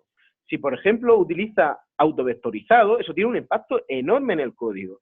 los procesadores actuales, y nosotros, cualquiera que se compre para una infraestructura HPC, lo normal es que tenga su unidad de vectorización. Entonces, si tienes unidad vectorial, perdón, si tienes su unidad vectorial de cómputo, si tú no utilizas esta infraestructura para las aplicaciones que estás corriendo sobre ella, el desaprovechamiento que estás teniendo de la infraestructura es enorme, porque lo que te puede permitir utilizar esta arquitectura computacional, lo que te puede permitir es que en vez de realizar en 10 ciclos una división, realices 8 divisiones en la misma cantidad de ciclos. Está ganando una ganancia de 8x, simplemente por compilar con ese flag activado. Entonces, es bastante relevante activarlo. Entonces, por eso digo, hay que tener en cuenta que compilar es complejo, realmente puede ser muy complejo, puede llevar mucho tiempo, pero merece la pena. El impacto que se genera en el resultado final es muy grande y, por lo tanto, se tiene que optimizar al máximo el código. Yo lo digo y siempre lo diré, en el laboratorio están hartos de que diga siempre la misma frase, pero para mí compilar es un arte, porque realmente no hay, o sea, formar una persona en compilación es un ciclo sin fin, porque cada problema es casi distinto. Entonces, lo que requiere al final es tener, al final, una mente ingenieril donde vas proponiendo distintas soluciones frente a los problemas que te van surgiendo durante la compilación y vas solventando. Muchas veces requiere incluso cambiar código, en fin, o sea, supone a veces tareas que son bastante complejas. Un detalle bastante importante aquí en las compilaciones son qué compilador utilizar, cuál es mejor, cuál es peor. En nuestro caso, los compiladores que utilizamos son los de Intel. ¿Por qué? Porque empíricamente hemos demostrado que el rendimiento que obtenemos con los compiladores de Intel es muy superior a los de GNU, como en el caso de GCC, que es un compilador de GNU, o GFortran, si compiláramos un código Fortran. En general, los compiladores de Intel, como ICC y Fort, para compilar C o compilar Fortran, son se recomienda bastante usarlos porque el rendimiento de verdad es importante, el rendimiento final. Y ya digo, cada uno tiene al final su compilación, tiene su flag de optimización y hay que también entender qué flags se utilizan o simplemente saber que estos flags funcionan bien y ponerlos. Por último eso, pero hay que utilizarlos. Algo más que quería comentar de esto, otro detalle también, por ejemplo, importante de utilizar Intel, es que puedes utilizar las librerías que te provee Intel. Es decir, si por ejemplo tenemos que hacer una multiplicación de matrices en el código donde estamos, al final operaciones de álgebra lineal, podemos utilizar la librería MKL de Intel, que te van a dar un rendimiento muchísimo más alto que una compilación normal. Eso también es por utilizar más cosas. Es decir, hay herramientas que se podrían utilizar y si la utilizas, impacta realmente en el resultado, realmente en la eficiencia del código. Bien. Dicho esto y dicho que es complejo realizar las compilaciones, hay otro tema aquí que también es bastante relevante y es que se pueden llegar a automatizar con cierto tipo de software. Yo aquí me recuerdo un curso que hicimos, yo creo que fue en el 2014, donde vinieron gente de Europa a dar una charla de cómo optimizar código. Es parte también de nuestro proyecto, también se ve cómo hacemos cursos de cosas específicas, como por ejemplo programación MPI, OpenMP, programación CUDA, optimización, hacer profiling de código, MPI, es decir, cosas ya más a nivel de usuario, pero un usuario avanzado que requiere utilizar estas capacidades. También hemos hecho cursos de compilación. Y entonces, en uno de los cursos que hicimos, que vino gente de un centro de supercomputación de Europa, llegó y comentó, oye, ¿y cómo estáis instalando las aplicaciones vosotros? Y yo felizmente le dije, bueno, pues como siempre, nos bajamos el código, descomprimimos, hacemos las tareas que tengamos que hacer y se compila el código, pero lo compilamos a mano. Dice, te recomiendo mirar EasyBuild. Y nos aconsejó la primera herramienta que viene ahí en automatización de compilaciones. En aquel entonces no la conocíamos y yo le pedí a los ingenieros que investigaran sobre esta herramienta y la verdad que es súper útil. Te permite automatizar las compilaciones. Es decir, hay distintas herramientas que te permiten, EasyBuild es una de ellas, pero lo que va a hacer al final es que en vez de saber tener que investigar cómo compilarlo, ya va a estar de alguna manera automatizado para que le dé a compilar y se compile, ojalá, de manera automática y quede el código ahí disponible. Entonces, ahora vamos a hablar un poquito más de EasyBuild en la siguiente slide, así que no profundizo más aquí. El otro punto importante aquí es la disponibilización del software a usuario. ¿Y a qué nos referimos con disponibilización de software? Hay que tener en cuenta los usuarios cuando quieren utilizar un cierto software en un clúster, lo normal es que tengan un sistema de módulos. Un sistema de módulos te va a permitir que puedan convivir distintas versiones, por ejemplo, de una aplicación. Y todo se maneja con variables de entorno. Me explico un poquito mejor. Si, por ejemplo, está el caso de Eugenio, y Eugenio dice, yo quiero utilizar Python 3.7.1, y yo digo, yo quiero utilizar Python 3.7.2, ¿por qué? Porque a mí me funciona bien en mi código y el 3.7.1 no, y el 3.7.10 tampoco. Necesito ese programa en específico. Vamos a tener que instalarlo de algún modo. La manera en un computador normal, si no tiene este sistema, no puede instalar dos versiones de Python distintas. Bueno, Python 2 y Python 3 están distintos, están instalados en un sistema normal. Quizás es un mal ejemplo, pero Python 3.7.1, Python 3.7.2, instalarlo en el mismo sistema, se puede hacer en un computador normal, pero es mucho más complejo. Entonces, la idea es utilizar estos sistemas que te ayudan a disponibilizar el software. De tal manera que tú instalas las distintas versiones y lo único que tienes que hacer, pues con un comando le dices, quiero utilizar la versión 3.7.1 y ahora quiero utilizar la versión 3.7.2 y ahora quiero utilizar esto otro. Y bueno, entonces, ese software te va a permitir que de manera rápida tú puedas cambiar de una versión a otra, puedas cargar el software que quieras y lo tengas disponible en tu ambiente de entorno. Eso es parte también de lo que pueden llegar a hacer el software como EasyBuild, por eso lo menciono también. Bien, y aquí hablemos un poco de EasyBuild, y aquí la primera línea que pone automatización del proceso de compilación es una línea fácil de leer, pero tiene miga. Cuando digo que tiene miga, no sé si se entiende, es un concepto muy español, pero lo que quiero decir, efectivamente, tiene chicha, que tiene al final es algo bastante complejo. Automatizar una compilación, puede requerir que tengamos que saber todos los pasos para hacer eso. Los pasos de una compilación pueden diferir de otros, es decir, muchos de vosotros habéis compilado y habréis hecho un configure, un make y un make install, es como lo más básico, pero hay otro software que no utiliza esto, sino que utiliza CMake, o hay otro software que utiliza una forma de compilar que el desarrollador se le ha ocurrido que tienes que ejecutar el comando de X primero y después tienes que ejecutar el comando de XY. Entonces, cada software tiene una manera de compilar distinta, y la gracia de esto es que ya alguien se ha dado la tarea de buscar cómo se compila un determinado programa y te hace una receta. La receta, que es lo que llaman en EasyBuild, no es más que otra cosa que el procedimiento para compilar. Es decir, primero, el caso básico sería un configure, un make y un make install. Y te lo va a hacer, de manera automática.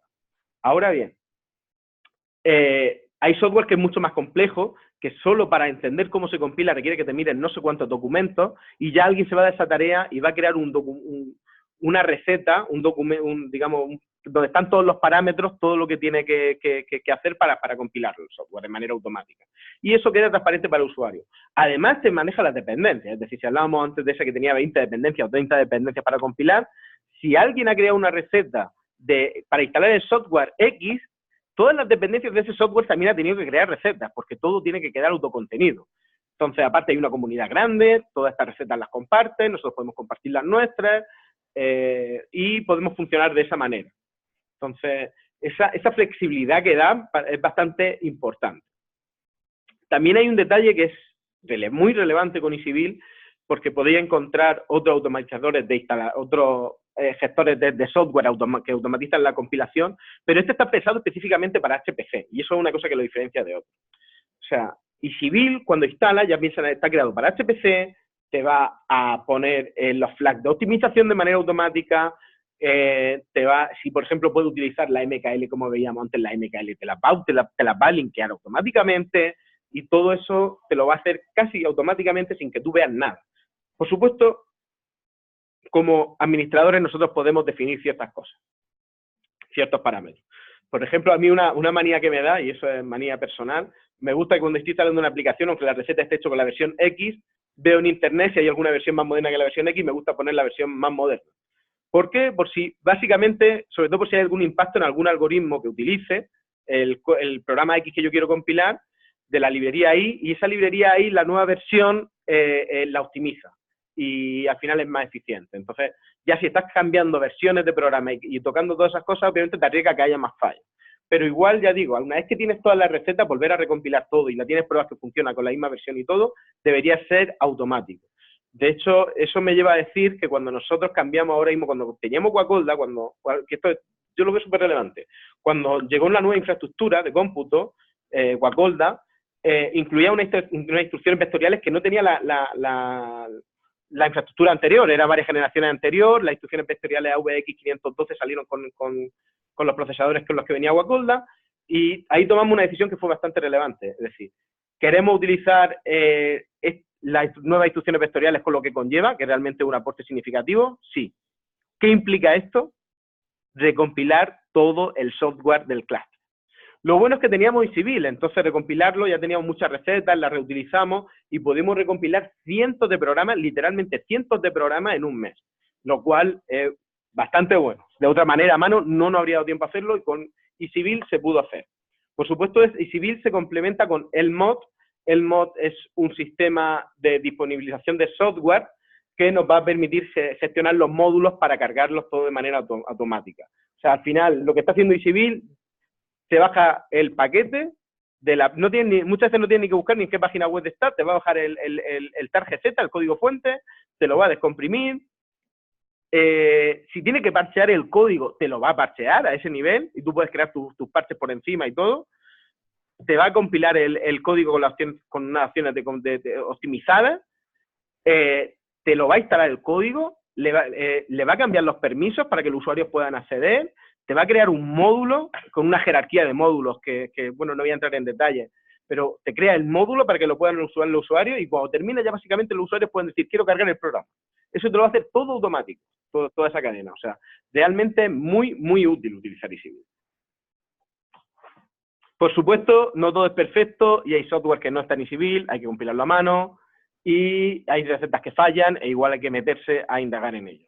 Yo creo que eso también es importante mencionarlo. No todo es magia y color, sino que también tiene su parte negativa a veces, pero bueno, igual facilitan las tareas muchísimo.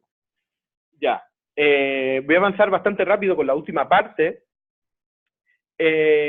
Algo que también es bastante relevante en un centro de supercomputación es una herramienta que te ayude a disponibilizar el sistema operativo y las configuraciones en todas las máquinas.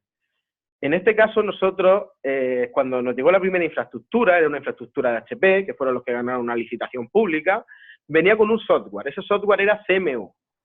Hablo ya casi en pasado porque ya no lo usamos. Pero el software es CMU, que todavía existe. CMU nos ayudaba a poder tomar una imagen de un nodo y poder desplegarla en los distintos nodos de cómputo. Eso podía suponer que nosotros, básicamente lo que nosotros hacíamos era, tenemos 132 nodos de cómputo, todos van a tener el mismo sistema operativo y la misma configuración, los nodos de cómputo, los normales, así.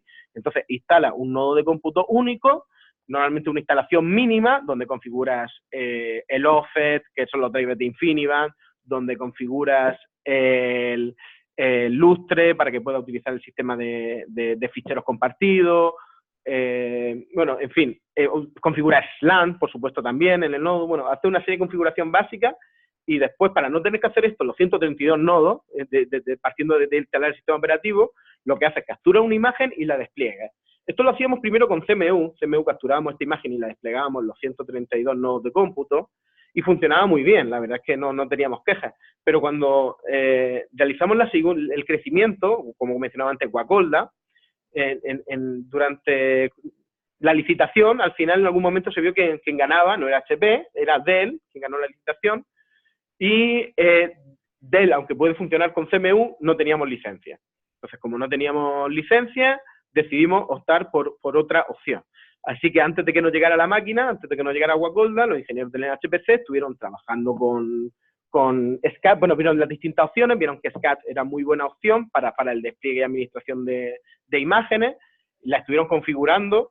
Aquí he de reconocer que la configuración fue bastante compleja, hay que modificar un montón de scripts, pero bueno, se hizo, la verdad que quedó bastante bien y ahora funciona casi de manera mágica. ¿Por qué? Porque pues nosotros podemos decir ahora mismo, queremos instalar la nueva versión de CentOS. Ya, venga, vamos a instalar la nueva versión de CentOS. Algún ingeniero del NHP se estará echando la mano a la cabeza, lo digo por decir, no lo vamos a hacer ahora, pero instalamos la nueva versión de CentOS. ¿Qué supone eso si lo queremos hacer? Solo lo hacemos en un nodo, lo probamos, lo ultraprobamos, vemos que lo tenemos súper listo. Una vez que lo tenemos listo, tomamos la imagen y le damos a desplegar. Y en 10 minutos lo tenemos en todos los nodos funcionando. Por supuesto, hay agrupaciones de nodos. Quizás la configuración de los nodos de GPU es la misma que los nodos de Largemen, o los de general, no, los nodos GPU tienen otros software. Entonces tú puedes tener agrupaciones lógicas de nodos según la configuración que tienen y cada uno de ellos con su imagen maestra. Tiene una imagen maestra para cada uno de esos tipos de nodos, la tomas, la capturas y le das a desplegar cuando quieras. Entonces, aparte de eso, este tipo de herramientas te permite también una administración a nivel de consola. Es decir, tú puedes entrar a través de Hilo, de INMI, bueno, INMI al final es el protocolo genérico, puedes entrar a la máquina y puedes apagarla, puedes reiniciarla, puedes hacer consultas a nivel de hardware. Básicamente como si estuvieras físicamente ahí. Al final, yo creo que eso más o menos lo debéis de conocer todos. Una consola cuando entréis por INMI, o ya sea por ahí Draco Hilo, la que hayáis visto, la que conozcáis, pero vamos, todas más o menos son iguales. Entonces, otra cosa que también podemos hacer es decidimos ahora mismo que vamos a reiniciar todos los nodos, le decimos a reiniciar con SCADA todos los nodos se reinician. Queremos reiniciar solo este tipo de partición lógica o este rango de nodos, especificamos, se reinician, apagan, hacemos la tarea que tengamos que hacer y funciona bastante bien. Bien, ya vamos a la última parte. Estamos bien de hora por lo que veo, así que la última parte es la de monitoreo. Monitoreo es algo bastante genérico y quizás no valga la pena entrar en demasiado detalle, porque igual ya digo, cualquier infraestructura, sea HPC o no sea HPC, igual tenéis monitoreo, es lo más normal del mundo y posiblemente incluso algunos de vosotros, de los que estáis en el chat, conozcáis las herramientas que nosotros vamos a mencionar mejor que nosotros, al menos la primera de ellas, quizás la segunda sea algo más específico de HPC. A ver, cuando nosotros tenemos un clúster, cualquier infraestructura, obviamente vamos a tener que tener monitoreada la infraestructura y los servicios, es decir, vamos a tener que asegurarnos que los nodos ya sean de servicio o los nodos de cómputo estén operativos. De hecho, sobre todo te va a preocupar más por los nodos de servicio. Si cae un nodo máster donde está SLAN es complejo. Si cae un nodo donde está Lustre, el sistema de archivos es muchísimo más complejo. Entonces, todos esos sistemas nosotros los tenemos clasificados por prioridades y se definen alarmas críticas, no críticas, y ahí nos van llegando y nos van informando según algún nodo de infraestructura cae o algún servicio cae. Por supuesto, tenemos diferenciados nodos, infraestructura y servicios. Y según la criticidad de cada uno de ellos. Hay otra herramienta, ya digo, son como la parte que más conocéis, pero hay otra parte que tiene que ver más con HPC y es Ganglia. O sea, es una herramienta que está bastante ligada al monitoreo de recursos en Ganglia. ¿Por qué? La primera de ellas, sobre todo, es orientada a los administradores. De hecho, obviamente, tu monitoreo ese no lo va a tener público, lo tienes para los administradores y listo. Pero una herramienta de visualización para los usuarios también es muy relevante. Y en este caso, yo me estoy saltando algunos slides, estoy hablando de realmente lo que viene después, voy a poner el slide para que se vea mejor, es Ganglia. En el caso de Ganglia, es una herramienta que los usuarios entran a nuestra URL, pueden ver cómo el estado del que está el clúster en un momento dado, y tienen un mapa de calor de los nodos. Aquí se puede ver básicamente que tenemos 4 nodos rojos, lo cual quiere decir que la carga está a tope. Tenemos 4 nodos que están naranjas, que quiere decir que tienen una carga bastante elevada, pero no llegan al 100%. Están rozando el 100% en este caso. Y luego hay otros nodos que se ve claramente que están sin uso, que están blancos, que no se están usando en ese momento. Entonces, ¿qué ocurre, por ejemplo, si un usuario un usuario cuando lanza en el clúster con SLAN, algo que se puede hacer a nivel de usuario, puede ver en qué nodo se está ejecutando la tarea. De hecho, deben de verlo. Y podrían entrar esos nodos, si yo lancé una tarea hace 5 horas, y yo sé que está entre los nodos el 46 y el 49, y estoy ahí ejecutando algo en esos nodos, y veo que están en blanco, ya sé a priori que está pasando algo malo, simplemente con visualizar esta herramienta. ¿Por qué? Porque no tienen ninguna carga esos nodos. Entonces, quiere decir que mi tarea no está corriendo bien y ya visualmente voy a notar algo. Obviamente esto de hacer un profiling muy básico, al final está viendo un estado de manera muy básica, pero igual ayuda.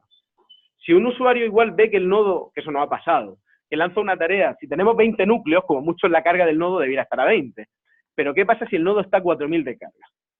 ¿Ha llegado a pasar que un nodo está a 4000 de carga? Sí, ha llegado a pasar. Lanzan 20 hilos con 20 procesos con 20 hilos, se nos va a 400 la carga, obviamente eso repercute negativamente en el rendimiento de la tarea que está lanzando el usuario, no le va a ir más rápido por tener 400 procesos o 400 hilos corriendo en el mismo nodo, le va a ir más lento y el impacto va a ser negativo. La carga con mucho debería ser 20. Si está por encima de 20 también está pasando algo malo. También sirve a los usuarios para ver, tienen los comandos de SLAM para ver también cómo está el clúster en un momento determinado, pero también pueden ver visualmente aquí, mirando en Ganglia, qué nodos están usándose, qué nodos están libres, y así pueden operar. También otro detalle, nosotros también tenemos otra herramienta que estamos ahora mismo haciendo algunos cambios y por eso también, de hecho pensamos si la mencionábamos o no en la charla de hoy, quizás más adelante la tengamos en producción y podamos mencionarla, pero igual es una herramienta que permite a los usuarios un poquito más de interacción, poder loguearse y poder ver las tareas que tienen corriendo pero que son de ellos. Pero ya digo, eso está en desarrollo y ahí nos falta un poquito de trabajo por delante. Entonces, bueno, de monitoreo, esas serían como las herramientas más básicas. Ya digo, Gandia sí que es un poquito más de HPC. En Gandia, por ejemplo, nosotros tenemos configurado para ver el uso de la GPU, podemos ver si se están usando o no. Podemos ver también la red de InfiniBand, qué uso tiene en un momento determinado, que como digo, el uso que nosotros tenemos de red, del ancho de banda, está desperdiciado, entre comillas, realmente no se usa tanto. Entonces, llegaría hasta ahí. Como digo, ahora hay una etapa hay un par de preguntas, las voy a responder, por supuesto, la gente que se vaya animando a sumar más preguntas que las vaya escribiendo, y en un momento dado, si alguien quiere decir algo, igual somos muchos, somos 50 personas, 48 personas ahora mismo en la sala, entonces es difícil coordinar también el pasar micrófono, pero vamos a responder primero las preguntas de manera ordenada, leyéndolo escrito, y una vez que responda las preguntas, si alguien quiere decir algo, ahí le podemos pasar el micrófono en algún momento, para que igual también pueda hacer algún comentario o algo adicional. Igual ya digo, en la encuesta de satisfacción que ya está publicada y que tenéis disponible, ahí vais a poder también poner vuestros comentarios. Hay un texto libre donde podéis poner vuestros comentarios, que a nosotros el feedback obviamente nos ayuda. También recuerdo, y no es por excusarme, pero yo la presentación no la iba a hacer, así que he estado improvisando un poquito. Las transparencias, por supuesto, todo el mérito de Eugenio, la hizo él. Yo, como a última hora, viendo que él se encontraba enfermo, simplemente las tomé y di las charlas. Seguro que si la hubiera dado Eugenio habría sido algo más preparado, habría estado mejor, pero ahí, bueno, espero que haya sido de utilidad. Entonces, vamos con las preguntas, que ya veo que hay 4 que nos han respondido. A ver, voy a acercarme al micrófono. Si se te quiere tener 2 administradores de recursos como Slang y PBS Pro, ya que este último lo requiere un software particular, como por ejemplo ANSYS, ¿cuál era la recomendación? Ya que hay 2 administradores de recursos, ya. Ese problema lo tuvimos nosotros históricamente también justamente con ANSYS. Es decir, nosotros cuando tuvimos ese problema, obviamente entre los 2 sistemas de gestores de recursos no van a hablar. Entonces, si tú, en tu sistema de recursos, por ejemplo, Slang, tienes marcado unos recursos como ocupados, en el otro no los puedes ver. Entonces, lo que tendrías que hacer es separar unos recursos, es decir, estos tales nodos de cómputo, estos servidores de acá, los aíslo, los meto en una granja y solo van a ser para ANSYS. En algún momento manualmente te los podrás llevar al otro lado, pero no hay otra manera que hacerlo manualmente, por desgracia. Así que te tocará tener 2 sistemas gestores de recursos por separado y cada uno con recursos distintos. Así que, Fernando, suerte con ello, pero es lo que toca hacer. Con respecto a civil, con lo de las banderas, los flags, ¿sí? Para que él asigne las banderas automáticamente de optimización, debe ser compilado en los nodos para dicho propósito. No tiene por qué. A ver, depende lo que tú le pongas en las opciones, y me explico. Nosotros, por ejemplo, y algo que comentaba antes de pasada, cuando nosotros nos llegó la nueva infraestructura, cuando nos llegó Coacolda, nosotros decidimos que íbamos a recompilar todo el software. Si íbamos a recompilar todo el software, era principalmente por las instrucciones vectoriales AVX512 que tenía la nueva infraestructura. Pero podíamos decidir que íbamos solo a compilar para AVX512. Si tú solo compilas para AVX512, cuando vayas a ejecutar en los nodos que no tienen AVX512, te va a decir que no reconoce la instrucción y por lo tanto el binario no se ejecuta. Entonces, ¿qué es lo que tienes que hacer? Intel te permite compilar con multiarquitectura. Aunque tú no compiles, en vez de decir, o sea, una opción de la compilación, y es por donde va Giancarlo, es que tú puedes decir, compílame este código para este nodo y optimízamelo para este nodo. Nosotros, como configuramos iCivil, una de las opciones de configuración es compila de manera optimizada para múltiples arquitecturas. ¿Qué arquitectura? Una arquitectura AVX512. Una arquitectura que sea SS 4.2 porque tenemos máquinas que son más antiguas. Una arquitectura que sea AVX. Y compílame con todo eso y me genera un binario, que obviamente el binario va a ser mucho más pesado, pero se va a poder ejecutar de manera óptima en distintas arquitecturas. Y así es como nosotros lo estamos operando de manera habitual. Con todos los binarios, todos los programas que generamos con iCivil o compilados a mano, lo hacemos para múltiples arquitecturas, de tal manera que ese binario ya se pueda ejecutar en todas. Y eso lo definimos nosotros y eso hay unos flags específicos para hacerlo. De todas maneras, si va a lanzar, si solo tienes una única arquitectura en tu clúster, que es lo que nos pasaba a nosotros antes, compilábamos de manera optimizada con el flash Xhost, que te va a compilar, si es Intel, te va a compilar de manera optimizada para esa máquina concreta y te va a valer para todas. Pero si tienes múltiples arquitecturas, te recomiendo eso. Así que no, la pregunta era súper buena. Son problemas que hemos tenido ya antes. Herramientas como el compilador de Intel es de pago y... ¿Cómo es? IDIASVAL. IDIASVAL. Ya. Necesito ponerme gafas y cuando miro la pantalla pido ayuda. Por eso leo un poco a trompicones. Ya. La herramienta Intel es de pago, efectivamente. Es la única licencia que como laboratorio de supercomputación pagamos nosotros. No hay otra licencia que nosotros estemos pagando como laboratorio. Tenemos licencias académicas y casi todo el resto de licencias la gestionan, si es licencia de pago, la va a gestionar el usuario final. La licencia de Intel, en cambio, es la única que nosotros gestionamos, pagamos y la tenemos disponible para todos nuestros usuarios. Vale alrededor de $1000 el año la licencia, por si a alguien le interesa saber. Disculpe, ¿cuál era la otra herramienta que le permite interactuar más a los usuarios? No entiendo la pregunta sin contexto. Disculpe, ¿cuál era la otra herramienta que le permite interactuar más a los usuarios? Creo que se refiere a la que estábamos desarrollando, que todavía no está pública. Ah, ¿escribió en ese momento? Bueno. Ya. Hay una interfaz, es muy parecida a...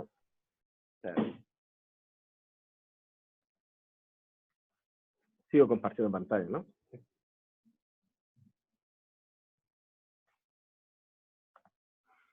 Le digo, esta es una versión que teníamos antes en producción, pero igual requiere bastantes mejoras, tiene bastantes fallos, pero esto permite iniciar sesión, te permitiría entrar, ver las tareas que tiene en esa ejecución en ese momento, las horas de cómputo que tiene, igual te muestra un estado del clúster, ya sea por CPU o por memoria RAM.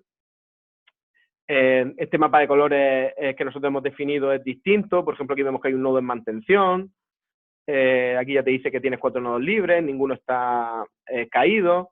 Bueno, te permite otra interacción. Aquí también ahora se está cargando, no sé por qué es un poco lento, pero aquí te pone el estado de los nodos, de los 4 nodos de acceso, los 4 nodos login.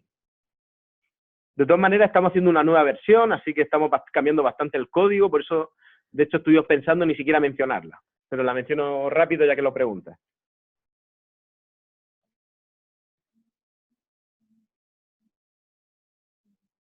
Dentro de los cursos que ofrece el NHPC o la Universidad de Chile, hay cursos de computación paralela MPI para usuarios científicos, pero no de ciencias de computación. Ya.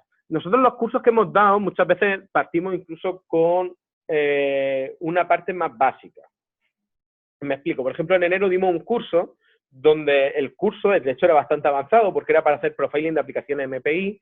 Y nosotros, como en el HPC, dimos una introducción a MPI, empezamos desde la parte más básica de MPI, y aparte nosotros llevamos 2 años, este año no lo hemos sumado, dando una asignatura, que es computación científica, donde siempre le hemos mandado a nuestros usuarios del NHPC todos los datos para que puedan venir como oyentes, y hemos dado todas las facilidades para eso. Igual si la volvemos a dar, por supuesto avisaremos a los usuarios, por lo menos los que estén en nuestra lista, y ya digo, también aquí una de las opciones que se da en el formulario que tenéis que rellenar al final, bueno, si queréis lo rellenáis, si no, no, pero una de las opciones que se da es si queréis pertenecer a una lista. Los que puedan, si nosotros hacemos algún curso o hacemos algo, también avisaremos a esta lista de la gente que se inscriba, de manera menos invasiva. No queremos utilizar otras listas, esta vez ha sido algo excepcional, pero ya como hemos capturado a la gente que más le interesa esto, la idea es que luego en esa lista podamos hacerle llegar otros cursos que hagamos a posteriori. Y a nuestros usuarios, por supuesto, los vamos a avisar como siempre.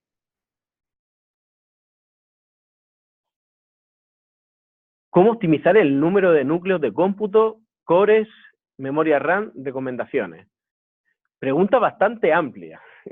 A ver, entiendo que estamos hablando del sistema gestor de recursos y cómo lo utilizan los usuarios. No sé si estoy entendiendo yo bien o hay interpretaciones distintas. A ver, a nivel de usuario, por ejemplo, la memoria RAM. Es difícil saber, nosotros... Una de las cosas que mete el sistema gestor de recursos es la memoria RAM que tú vas a usar. Entonces, de manera empírica, nosotros le pedimos a nuestro usuario. Hay veces que ellos pueden calcularlo, es decir, mira, voy a meter 3 matrices de esta dimensión, tal, y las voy a tener en memoria ya. Entonces, necesitas tanta memoria RAM, hacer los cálculos, y esa es la memoria que tú reservas, y ya sabes que la va a utilizar de memoria, va a utilizar de manera óptima lo que estás reservando. Porque también muchas veces ocurre que los usuarios reservan una cantidad de memoria o de recursos que no corresponde con la realidad. Es decir, al final reservo 10 GB de RAM, pero solo utilizo 1. De hecho, nosotros, no lo he comentado antes, pero también tenemos un sistema de monitoreo activo que si eso ocurre, avisamos al usuario y podemos cancelarle la tarea por utilizar más los recursos. Pero en el caso del usuario, cuando está haciendo las pruebas previas, debería de o hacer los cálculos o de manera empírica ver cuánta RAM utiliza, y esa es la RAM que debería utilizar en las simulaciones. Ahora, en cuanto a los núcleos de cómputo, cuántos núcleos de cómputo utilizar y cuál es la manera óptima de utilizar esos recursos, lo que se recomienda siempre es hacer pruebas de escalamiento. Es decir, el usuario debería de, por supuesto, partimos de una tarea que es paralela, y el usuario primero debería hacer una prueba de cuánto tiempo le tarda la simulación con un núcleo, y cuando lance con 2 núcleos, ojalá que le tarde la mitad de tiempo que con uno, y cuando lance con 4 núcleos, ojalá que le tarde la mitad de tiempo que le tarda con 2, y ahí hace una prueba de escalamiento para ver esa curva y ver efectivamente cómo utiliza de manera eficiente los recursos, y ahí puede determinar y discriminar en qué cantidad de recursos se queda. Aquí todavía quiero hacer otra bajada, porque es una pregunta también bastante buena, y es que a nuestros usuarios lo que le pedimos cuando van a postular o utilizar recursos, le pedimos que hagan estas pruebas de escalamiento. Históricamente dábamos los recursos prácticamente de manera democrática. ¿Qué pasaba? Dábamos 120 núcleos, dábamos poquito. Pero los usuarios, por defecto, cuando entraban al clúster, ¿cuántos núcleos utilizaban? Pues si es gratis y da 120, blanco y en botella, 120. Pero ¿qué ocurre? A lo mejor utilizas los 120 y te va más lento que con uno. O están incluso lanzando 120 simulaciones que son secuenciales de manera paralela, y todas están escribiendo un mismo archivo de salida y están creando algo corrupto. Entonces, la idea es utilizarlos bien, y por eso ahora, a día de hoy, cuando se solicita una cuenta de acceso al NHPC, se pide que se haga el escalamiento. Tenemos una página wiki donde se explica un poquito más detalle de qué es el escalamiento. Os invitamos a verla. Si podéis la página wiki del usuario, la van a poner los chicos, para que tengáis acceso a ella, y vais a ver un poquito más de información aparte de lo que yo estoy diciendo. Pero sí, esas pruebas se deben de hacer sí o sí para utilizar bien los recursos, y yo recomiendo a todos los administradores de HPC que le pidan a sus usuarios que la hagan, porque si no, los usuarios muchas veces van a utilizar toda la cantidad de núcleos que le dé y no va a ser de manera eficiente. Y eso nos ha pasado a nosotros metódicamente durante muchísimos años. Y nos sigue pasando. ¿Qué es una unidad de vectorización? Ya. O sea, cuando hablamos de distintos tipos de procesadores, están los procesadores vectoriales. Yo lo llamo unidad por no entrar en detalle, pero los procesadores vectoriales es un tipo de procesador que se difiere de uno normal. O sea, digamos que tú, cuando, por ejemplo, los procesadores nuestros tienen AVX 512. Eso significa que que tiene 512 bits que puede utilizar para realizar operaciones de manera simultánea. Pongamos que tenemos queremos realizar una división, y esa división la estamos realizando de manera habitual en nuestro código. Vemos nuestro código, no está vectorizado y solo hay una división. Cuando nosotros realizamos esa división, la estamos haciendo, pongamos el caso de que se hace en un ciclo de reloj, por decir algo.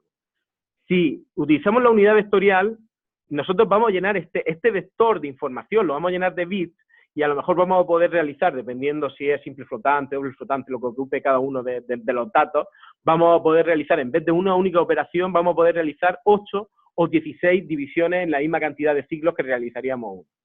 Eso es un procesador vectorial, es la idea de un procesador vectorial, explicado de manera bastante rápida. Sería mejor con algún dibujito o alguna cosa, pero ahora mismo no tengo nada a mano. Por lo general, los compiladores Intel son un poco caros, pero sí buenos. En nuestro caso, compramos solo una licencia y compilamos software científico en un nodo, en nodo líder, cosa que luego toma el runtime y utilizarlos en los nodos de cómputo. Si el nodo líder es por ejemplo, Intel Xeon Gold 6126, los nodos de cómputo son Xeon Gold 6150, ¿existiría mucha diferencia en la ejecución de código compilado en los nodos de cómputo? Imagino que habría que considerar los flags que cada uno tiene. No, ahí están, cuando hablas de generaciones tan parecidas, realmente, las dos van a tener AVX 512, no te va a variar tanto la arquitectura. O sea, ahí no vas a tener mucha diferencia en cuanto a arquitectura, eso es la misma generación. Es decir, sobre todo cuando son generaciones distintas es cuando te puede cambiar.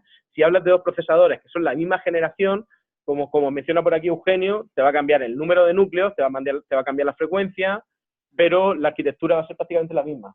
Sí, es que lo único que cambia es eso. Creo que uno es de 2.6 y 2.7 y lo de la diferencia. Pero aparte de eso no, tienen los mismos flags. Esa generación. Ya digo, los flags normalmente van en relación a la arquitectura. Y si son la misma generación, tienen la misma arquitectura. ¿Cómo se llama la herramienta que usan para clonar equipos? La vimos por acá, es SCACT. Está escrito aquí. XCAT. Esta es la herramienta que utilizamos. Normalmente está X minúscula, creo. Se escribe así, creo, si no recuerdo mal. ¿Cuánto demora en aprobar una solicitud de uso de cómputo desde que se hace la solicitud? Muy buena pregunta. Es muy dependiente. Al final el comité no se reúne todas las semanas, lleva bastante tiempo evaluar, a veces se acumulan, pero digamos que del orden de cada 2 semanas se trata de juntarse para hacer evaluación. No siempre es así, no hay un periodo fijo, depende también si alguno está viajando, que muchas veces alguno no está en Chile, no se puede coordinar por videoconferencia, entonces es bastante más complejo, pero pongamos que el orden de 2 semanas, se puede extender más si nosotros recomendamos que las solicitudes se envíen un mes antes de la necesidad. Actualmente tenemos un clúster con más de 400 aplicaciones, programas de software científico. ¿Existe una manera más eficiente de recompilar dichas instalaciones para optimizar su rendimiento haciendo uso de los flags específicos para el hardware? Buah.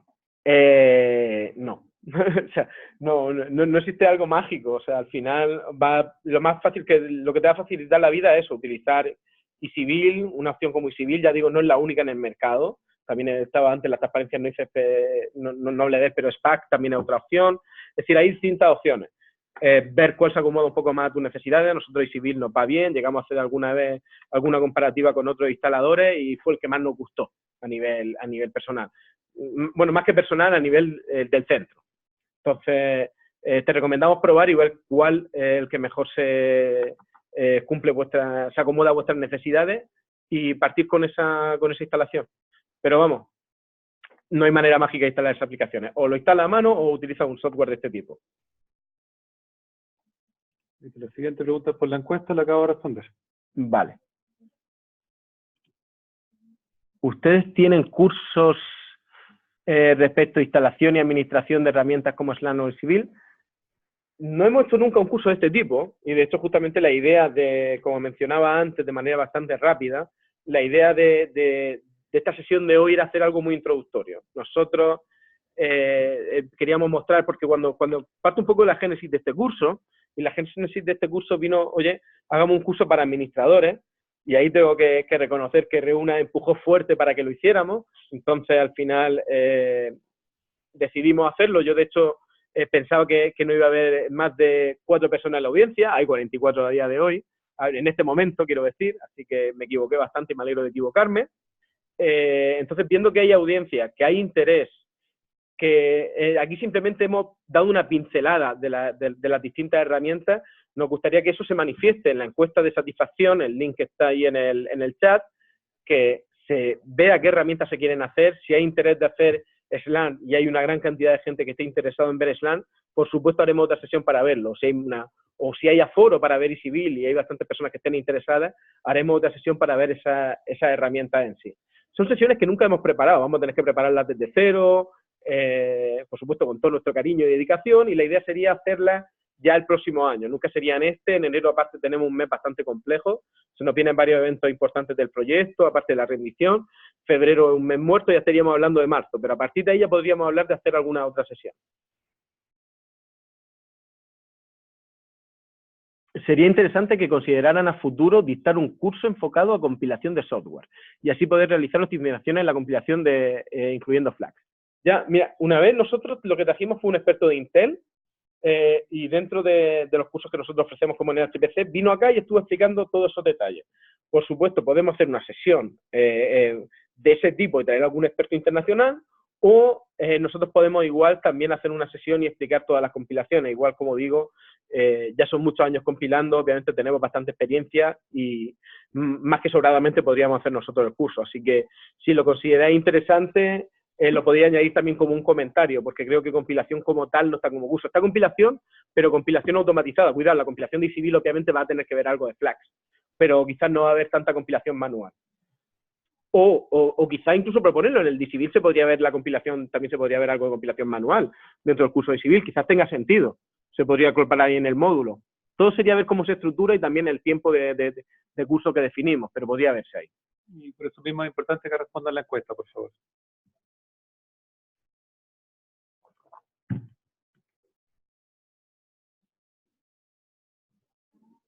Ya, con los últimos procesadores AMD de 64 cores, ¿creen que sea conveniente seguir usando arquitecturas de Blade? A ver, el tema de qué arquitectura utilizar, lo primero, hablando de procesadores, si nos centramos en procesadores, nosotros por ejemplo, cuando nosotros funcionamos con licitación pública, todo es una licitación pública y ponemos las características mínimas que queremos. En nuestro caso, al final, por ejemplo, lo que queríamos, no podíamos definir la arquitectura ni siquiera en tanto detalle.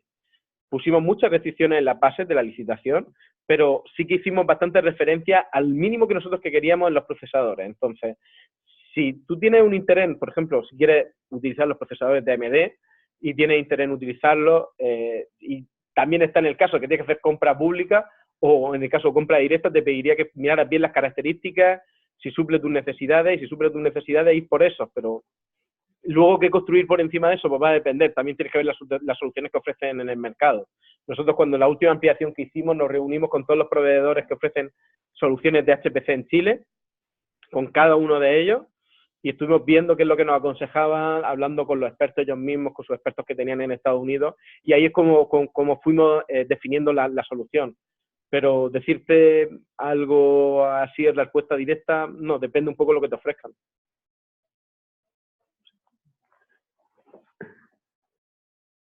Puede ser una pregunta trivial, pero ¿software con instaladores propios pueden ser optimizados con el uso de Flax?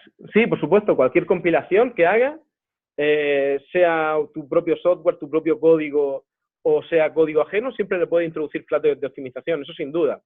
Obviamente, si es tu código, tú en tu código incluso puedes ir más allá, es decir, yo he mencionado las cosas que puede hacer el compilador, pero por ejemplo, el propio desarrollador podría decidir que va a vectorizar el código en vez de pedirle al compilador que le haga el trabajo, y el resultado va a ser mejor.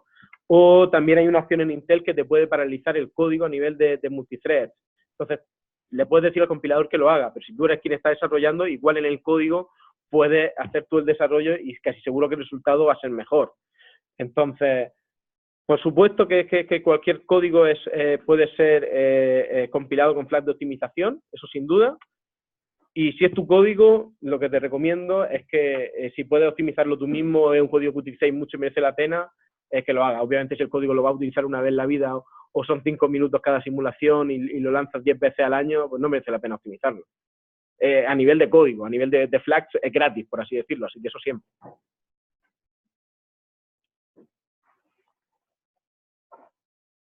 ¿Alguna experiencia compilando con LLVM o VM, que diría yo? No hemos compilado nunca con LLVM.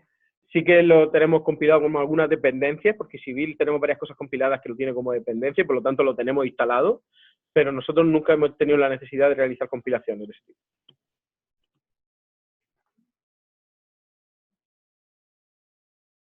Ya, ¿utilizar nos recomiendan algún benchmark para testear el rendimiento de la infraestructura? Lo más normal en este tipo de infraestructura HPC es correr lo que corren en los computadores para rankearse dentro del top 500, o lo que nosotros corrimos para rankearnos dentro de la lista del top 50, y lo que voy a pedir, ojalá que los distintos administradores de Scalac lleguen a correr en algún momento para ver cómo rankean sus computadores, es el Limpack. Limpack, digamos que es un software, al final realiza principalmente muchísimas operaciones matemáticas, y el software que tú corres en el computador para que te arroje como resultado cuántas operaciones de puntos flotantes es capaz de realizar en un único segundo. O sea, tú puedes, y de hecho eso lo puedes contactar con el teórico, tú puedes ver si tu máquina realmente realizando multiplicaciones, puedes ver cuántas operaciones podría realizar teóricamente en un segundo, y puedes contrastarlo con el resultado que te da el Impact. Y ahí puedes medir un poco tu eficiencia de la máquina. Es decir, por ejemplo, nosotros cuando realizamos el test de Guacolda para ver el rendimiento que tenía, corrimos Limpack y lo contrastamos, vimos en el top 500. ¿Quién tiene una infraestructura similar a la nuestra? Ya, Cale Centro. ¿Qué eficiencias tienen ellos respecto al rendimiento teórico máximo frente al rendimiento bit que están obteniendo de verdad? Entonces, veíamos que tenían una eficiencia alrededor del 60%, que nosotros estábamos en el 60 y tantos %, por lo tanto estábamos en el orden, estábamos bien. Así que ahí puedes medir un poco si tu eficiencia es más o menos correcta en base a la arquitectura que tienes. Porque te aseguro que si están en el top 500 el Limpact lo han corrido con millones, porque el Limpact se puede optimizar mucho, o sea, el Limpact tiene muchos parámetros, pero si están en el top 500 posiblemente ya lo hayan corrido muchísimas veces con muchísimas optimizaciones, hayan tocado todo para que el procesador esté funcionando a la máxima frecuencia todo el rato, etcétera, y esté todo optimizado para tener el máximo rendimiento. Entonces, es un buen ejercicio medir tu rendimiento, el rendimiento de tu máquina con el rendimiento de otra máquina del top 500, por supuesto, teniendo una arquitectura similar. Nosotros miramos una que hasta tenían el mismo modelo de nodo y procesador, así que estábamos bien. Ah, vale, mandaron ahí un link para el Limpact. Para que podáis ver en qué consiste ese test. Pero vamos, ahí lo bajáis. Nosotros utilizamos normalmente el de Intel. Entonces, me parece que ya no hay más preguntas. No sé si alguien estará escribiendo algo más. Bien, llegado este momento, digo lo mismo que dije. Iba a responder preguntas. No sé si alguien quiere decir algo, algún comentario. Ya digo, tienen la opción de hacerlo en la encuesta de satisfacción. Somos 46 personas en la sala ahora mismo. Bueno, y si alguien quiere decir algo, que utilice la herramienta de levantar la mano para pasarle el micrófono. Habría que pasarlo a panelista para que pueda hablar, pero ahí le hacemos el pase. Nadie levanta la mano, ya. Entonces, si nadie levanta la mano, agradeceros de verdad mucho la asistencia. Espero que este primer taller, este primer acercamiento, esta primera introducción que hemos hecho al HPC haya sido bastante útil, por lo menos para que conozcáis algunas herramientas que supongo que para algunos eran desconocidas, a lo mejor alguien esperaba algo más profundo, pero nosotros, ya digo, siempre enfocamos esto como un taller de introducción y la idea es después, a posteriori, poder profundizar en algunas de las ideas, como por ejemplo es el caso de, estaban comentando antes, de compilación. Bueno, pues si queréis ver compilación con Easybil o a mano, podemos ver ese tema en una sesión aparte. Así que agradecer mucho vuestra asistencia y la atención. Y bueno, estamos en contacto y ahí vamos hablando. Así que no sé si queréis agregar algo más, Eugenio. Gracias por la asistencia. No. Eugenio ya no tiene ni voz, está el pobre padeciendo, pero bueno, el pobre. Así que lo dicho, muchas gracias a todos. Que estéis muy bien. Gracias a todos por su tiempo.